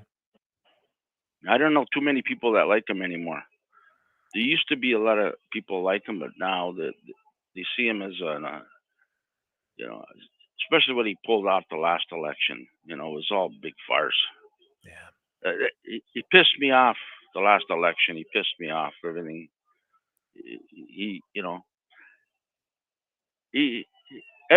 Anyways, whatever he does, they're gonna stop him. Like he won't get nothing done. Just a waste of time. You might as well get someone in there who, try to get something. I don't know. It's tough to get something done, eh? It is anymore. Today, yeah, it is. And the thing is, though, John, I mean, I think it also doesn't really matter who they put forward as a candidate.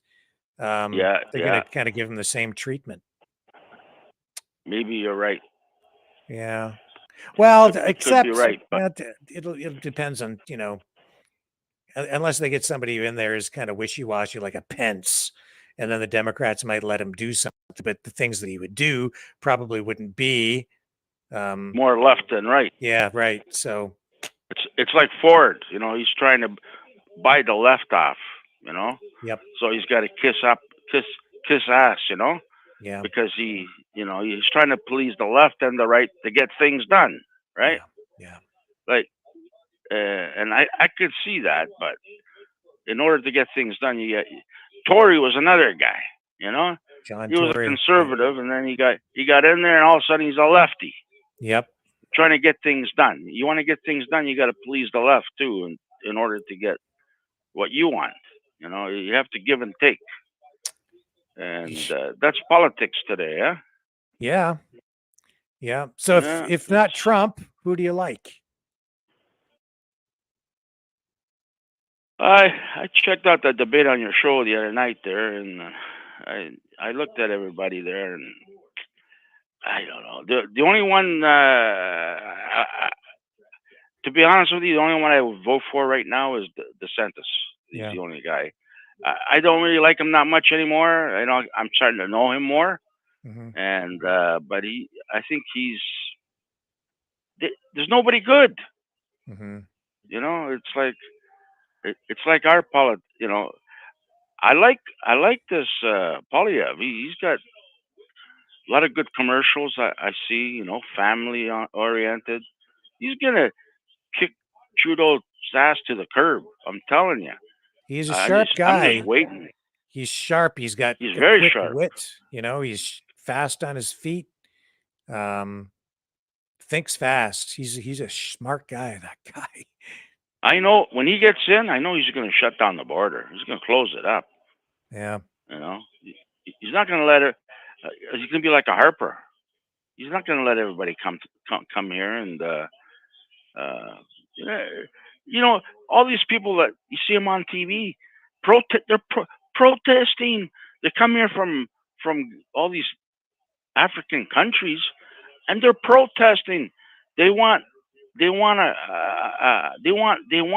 demanding. We want this. We want housing. We want welfare. They all have no education. They have no money. They come here with cell phones. I'm looking at them. They all dress nice. Cell phones. They got on a plane to fly here. Yeah. You know, it's like, what's the jig? And all they say is, "Oh, it's too dangerous over there. We had to run for our lives." That's what they say. You know, it's like watching these metro strikers. I see a lot of them, and I know a lot of them because I go to Metro and I talk to these Metro employees everywhere, all these different Metros, and I see them in the lineups, and you can see the bullshit. They're talking to them, and they say, "Oh, we have to go to the food bank because we don't make enough money." What bullshit! Oh my God! But yeah, hey, so for our American viewers and listeners, Metro is like a grocery store chain in this part of Canada. Yeah. They've shut down the terminal. Today I went to Food Basic. Mm-hmm. The fucking shelves are all empty because Food Basic is part of Metro, right? It's a different name. Yeah. The shelves are all empty. I went to No Frills. They had everything, you know, and Walmart. They had a lot of food too, but Freshco. I haven't been there yet, but they'll probably got a lot of. Where I live, there's Loblaws, Freshco, Metro, Walmart, No Frills. We got them all here. So you need a car though. Yeah. But, today you have to shop around, Rick.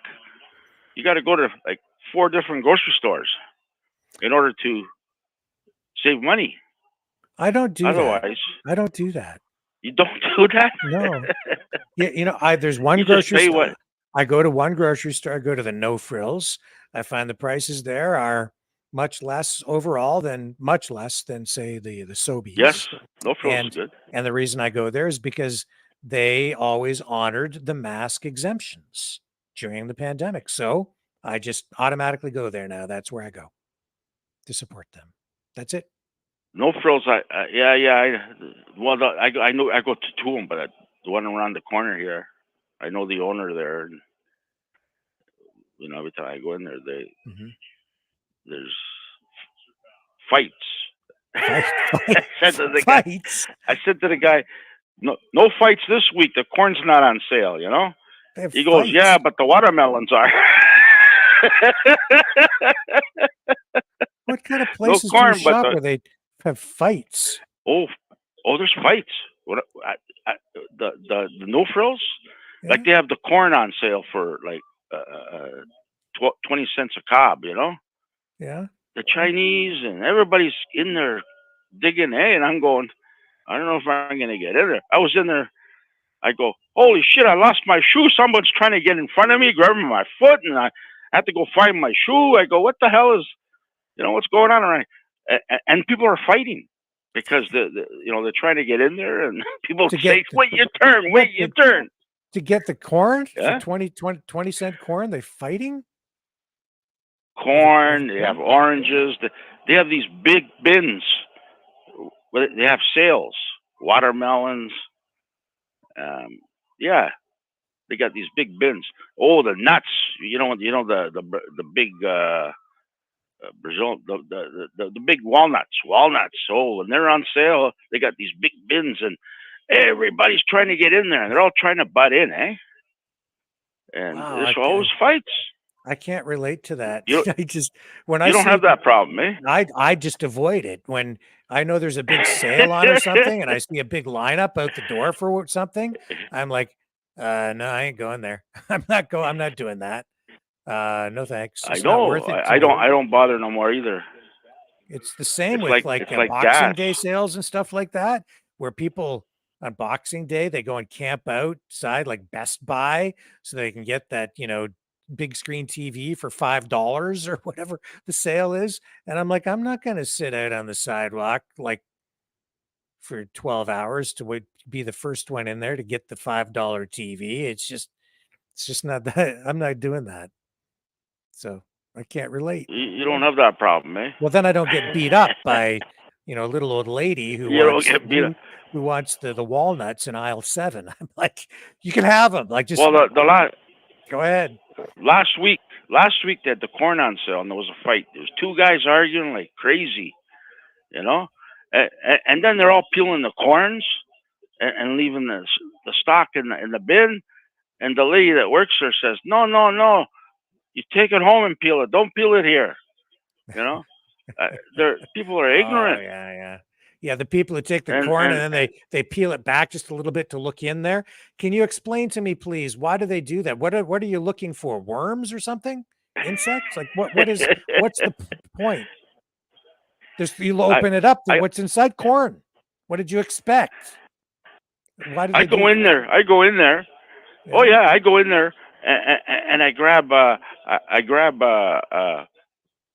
12.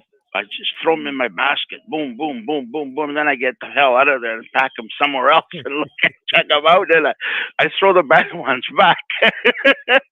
I don't look in them, but I just seriously though. Can you explain to me why people do that? Why do they peel the corn back and look inside? I don't know. That's how fights happen. I'm telling you. Today, no frills. They got the rice on sale, eh? Okay. You know the rice. It's got a rooster on it. It's Thai rice. I don't know. It looks like. Okay. Anyways, I grabbed the bag. I got rice at home, and I said, "Yeah, for this price, it's half price. It's $12, regular $24." I said, "That's good. It's Thai rice. It's in those bags, sack bag." Anyways, I grabbed one, and I seen this Chinese lady. She had a cart, and she had like eight bags in there, 9 bags. And I go, "Hey, can you tell me something? How long does this rice keep?"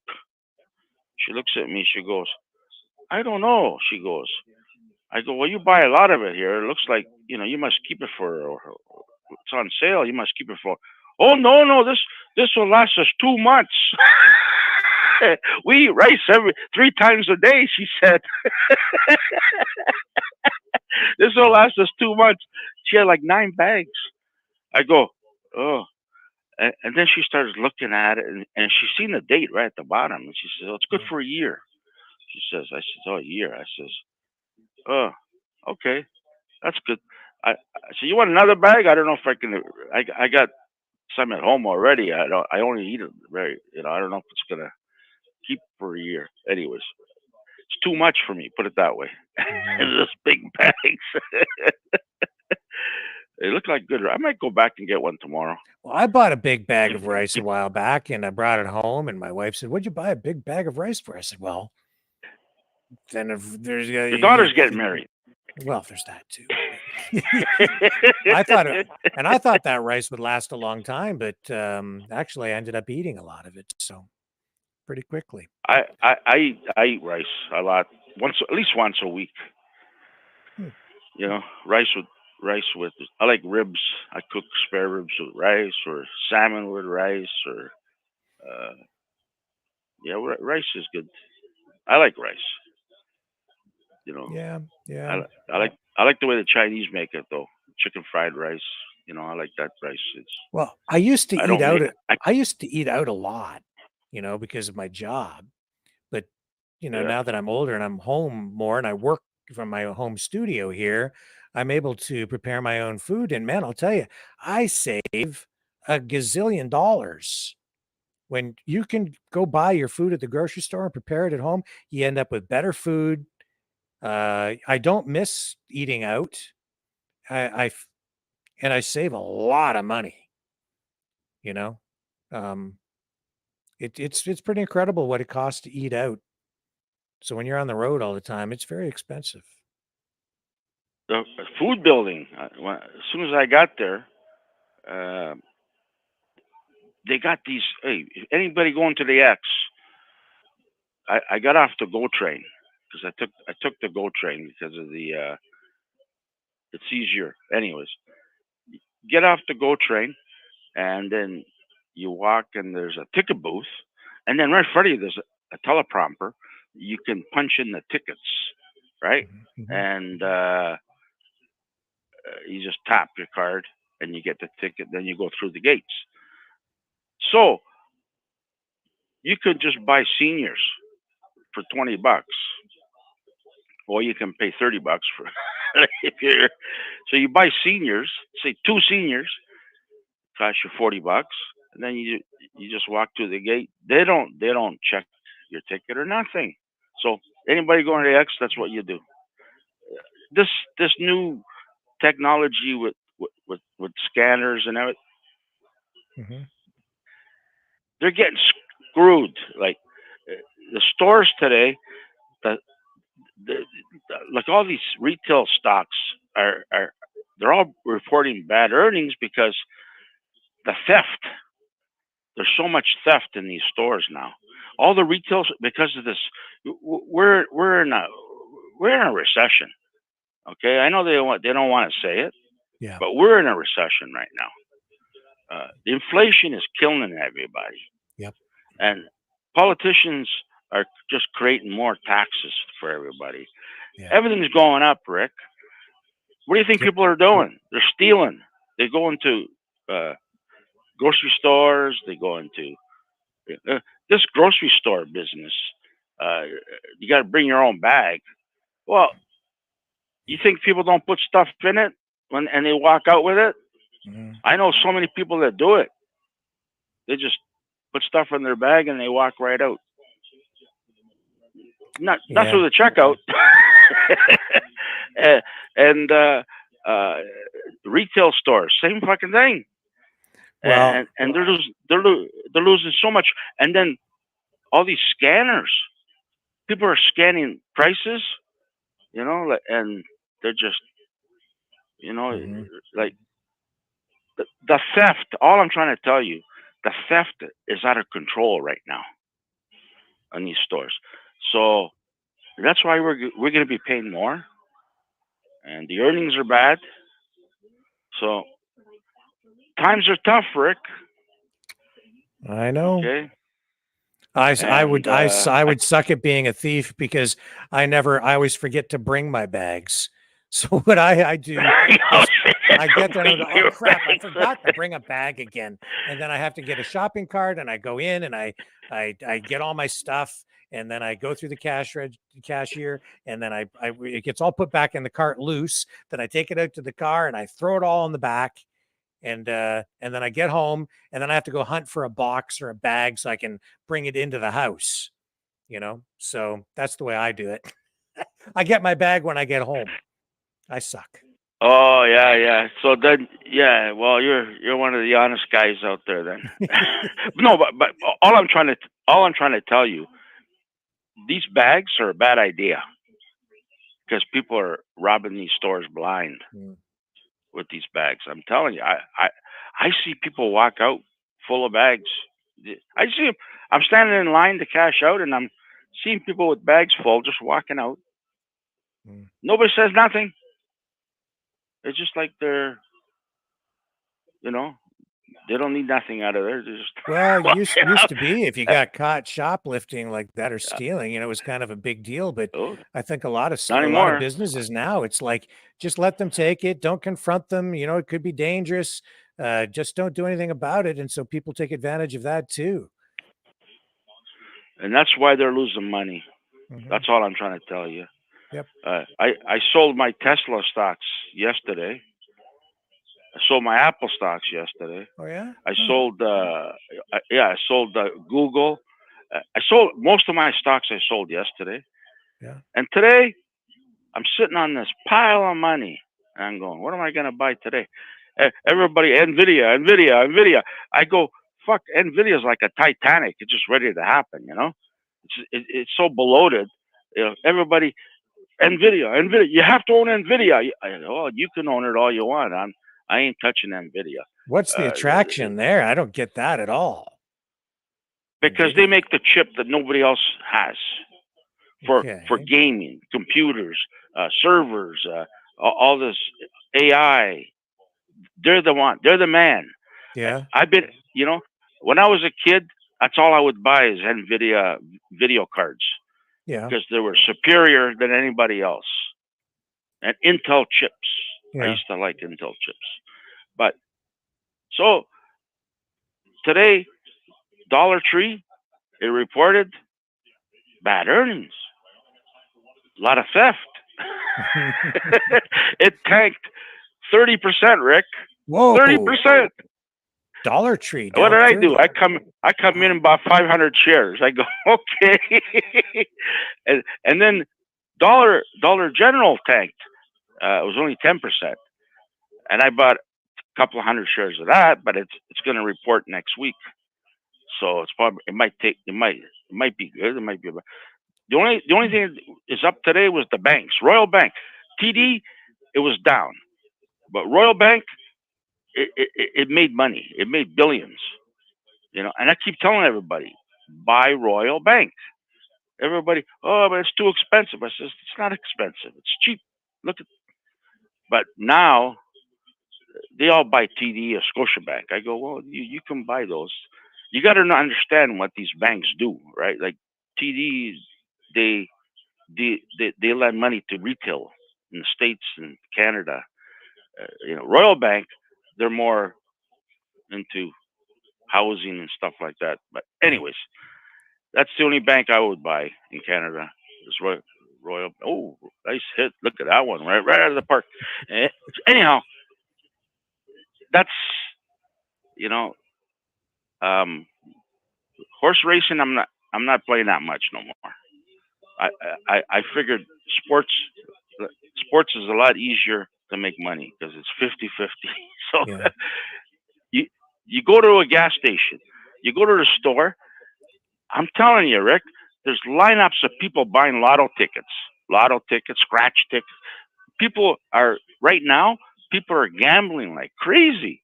They're all desperate for money. And do you see that in the stores? I don't lineups know. for. I don't go. You don't go to the store. I doubt too much, maybe once a week. And other than that, I try to avoid as much exterior, like outside human contact as possible because there are too many crazy people out there. I go get gas and there's one person working there and there's like 10 people, lottery tickets, sports tickets, pro line, scratch, you know, it takes me like, I get pissed off. You know, I just want to pay for my gas and get the hell out of there. Yeah. Yeah.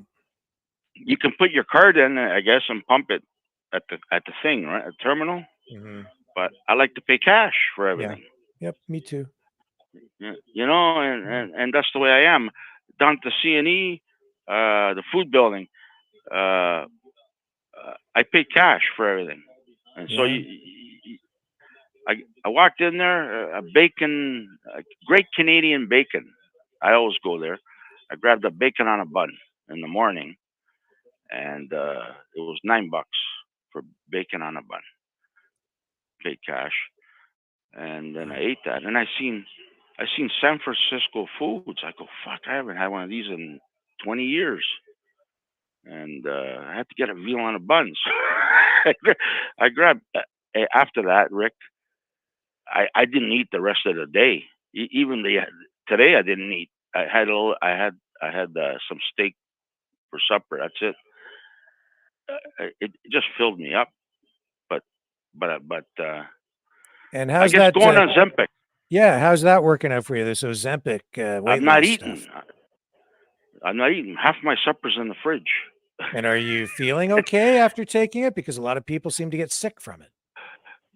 Do you know, I was down at the X, and I was sitting on a picnic table waiting for Kim Mitchell to come on. So we're all sitting there, and all kinds of people come in, and oh, can I sit there? Yeah, go ahead. You know, women, guys, everybody, and there's a lot of people that sat and then they moved. But you know, everybody's on Ozempic, Rick. I couldn't believe my eyes. You know how many people are on Ozempic in the city? No, don't know. There's a lot. One guy says he's 0.5. He doesn't want to go to he doesn't want to go to 1. He goes, the doctor keeps telling him, you go to 1, you'll lose a lot of weight. And I said, so he stays at 0.5. He doesn't want to go higher. You start you off for 0.25, and then you go to 0.5. That's what I'm at right now, 0.5. Then you go to 1, and then you can go to 2. I don't know if I want to go to 2. That's a lot of juice in you. 1, I might try 1, but some of these people that I talk to, they're getting reactions. They're getting sick from it. Yeah. So they stop taking it, right? Yeah. But me, I have no reactions yet so far, knock on wood.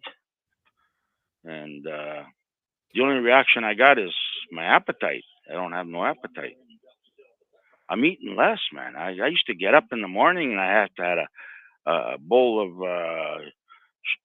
shreddies with blueberries, and they got blueberries on sale, organic at No Frills. Those are good. I bought some of those today. But you know, they got I don't eat anymore. I'll have a banana and I'm good. Before I used to get up in the morning and I used to eat bacon and eggs. I used to have toast and blueberries, cereal. For lunch, I had to have a soup and a sandwich, you know, and then supper, I'd eat like 3 times what I normally eat. Not anymore, Rick. So, and my diabetes this morning, it was 5.6. It's never been that low. My strip, 5.6. I was always 9, 7.5 to 9. 5.6 this morning. And so you were just eating too I much. noticed. I mean, yeah, I like to eat there, Rick, but lately, you know, today I like peaches. I bought 2 baskets of peaches at No Frills today. There, Yeah. I like peaches. You know, those are good. They got those honeydews. They're good. Cantaloupes, watermelon. So that fills me up now, Rick. Before it never did. Yeah. So it's that's the beauty about it. That and I'm losing weight. So as soon as I get my stomach flat, I'm gonna get off it. You know. Well, I I hope it don't want a works out for washboard you. I know stomach. that it's a little bit controversial, and a lot of people reporting problems. So I hope it works out. I hope so too. But all I can tell you one thing for sure. Mm-hmm. A lot of people are on it. A lot of people. You'd be Yeah. surprised. You must know a lot of people on it, no? I haven't talked You to know a lot of anybody people. else about being on it. No one's, revealed that to me. So I'm Well, there's looking at a lot of I'm people glad I'm on it. talking to you, so you can share Yeah. this here, because I know that a lot of people are looking at it. There's a lot of people on it in Toronto. Lots. When there's shortages, you know, there's a lot of people on it. Yeah. I'm telling you, someone was saying it's the new way of losing weight now. They're gonna everybody's gonna be on it eventually. They're saying that's what they're saying. It's gonna be like it's still new, Rick. So we don't know what's gonna happen, but I all I know is if I can lose 30, 40 pounds, it'll help heart attack. Because if you got weight on you, if you're like, I was like, I don't know, I'm like 40, 50 pounds overweight. You know, I don't want to be too skinny, but when I was young, I was like an athlete. I was really thin. You know, I was always on the go. I played every sport. You know, always. That's all I did. Sports, sports, sports. You know, and then Yeah, I well, got into women. you definitely don't want to get too sexy. And then I got into a woman. Everybody looks at me and go, "You're not that age. You don't look your age at all." I said, "Oh, thanks, but yeah, no, I'm serious. Everybody they doesn't know me. They look at me and they can't believe my age. No wrinkles on your face. Look at you. Now the Zempic is gonna make me look even younger, and you lose weight, and then I'll dye my hair again, and I'll be a teenager."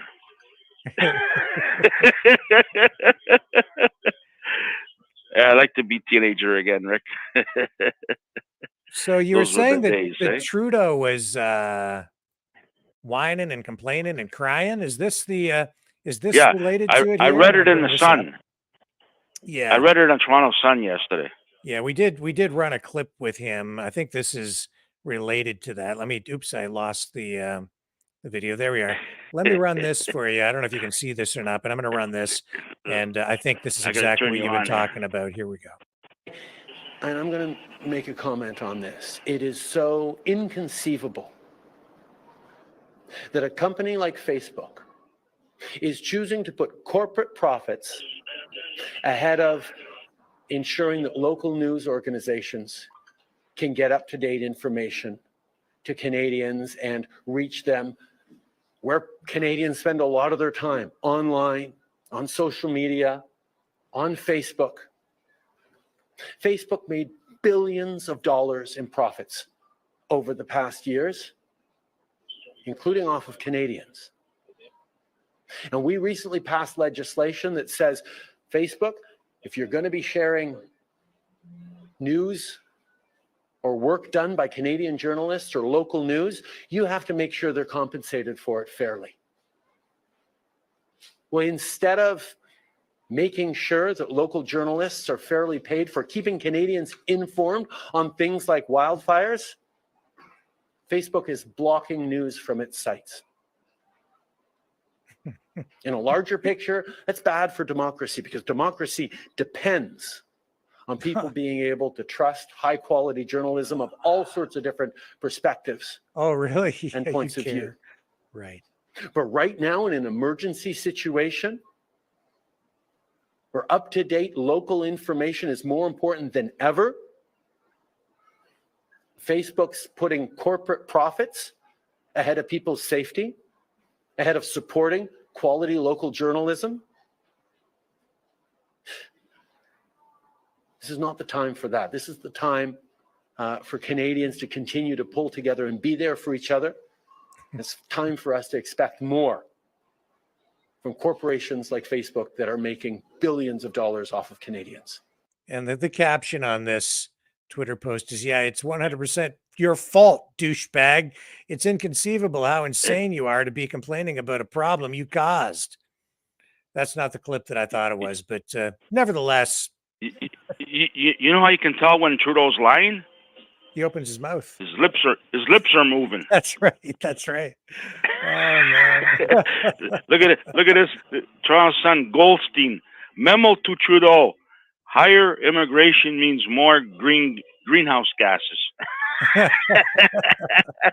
True. It's true. That's true. It's Trudeau. It's Trudeau, eh? I don't know what's true, but he's Trudeau. Trudeau. But yesterday I was reading him crying. He was, I don't know, I'm looking for it right now, but I you have to go to yesterday's paper somehow. I don't know how to do that. But he's crying. He says, "Oh, I'm having a tough time. I'm going through I'm having problems, and times Yeah. are tough for me, and yeah. Well, listen, John, we better wrap up. It's getting late here. Okay. And I was going to All get right, off a nice little talking to earlier, you. and but I'm glad you called. It was fun. Thank you. Okay. All right, Rick. You have a All good right. night. All Thank right, you. see ya. Bye. And with that, we are going to wrap up tonight, folks. Just a reminder that you can support the show at freedomreporters.com or maverickdonations.com. Please like, share, subscribe. Make sure you please consider subscribing over on Rumble. Really appreciate that. I don't know if RV was Canada RV was behaving himself in the chat or not, but I hope so. I hope so. And I hope that you guys enjoyed watching Trump do his thing tonight. I think it's a terrible situation. Don't like it. Didn't like the news today. It left me feeling a little bit crappy, but my daughter made me feel better. And my mom too, actually. I hope that my conversation goes as well with her tomorrow. And I hope that you guys have a great day tomorrow as well, as we journey toward another day and another broadcast tomorrow evening here on the Maverick News Channel, 6 p.m. Eastern Standard Time. I will catch you all back here. Thank you all. Thank you. Thank you for spending your time here with me. A privilege as always. Catch you on the flip side.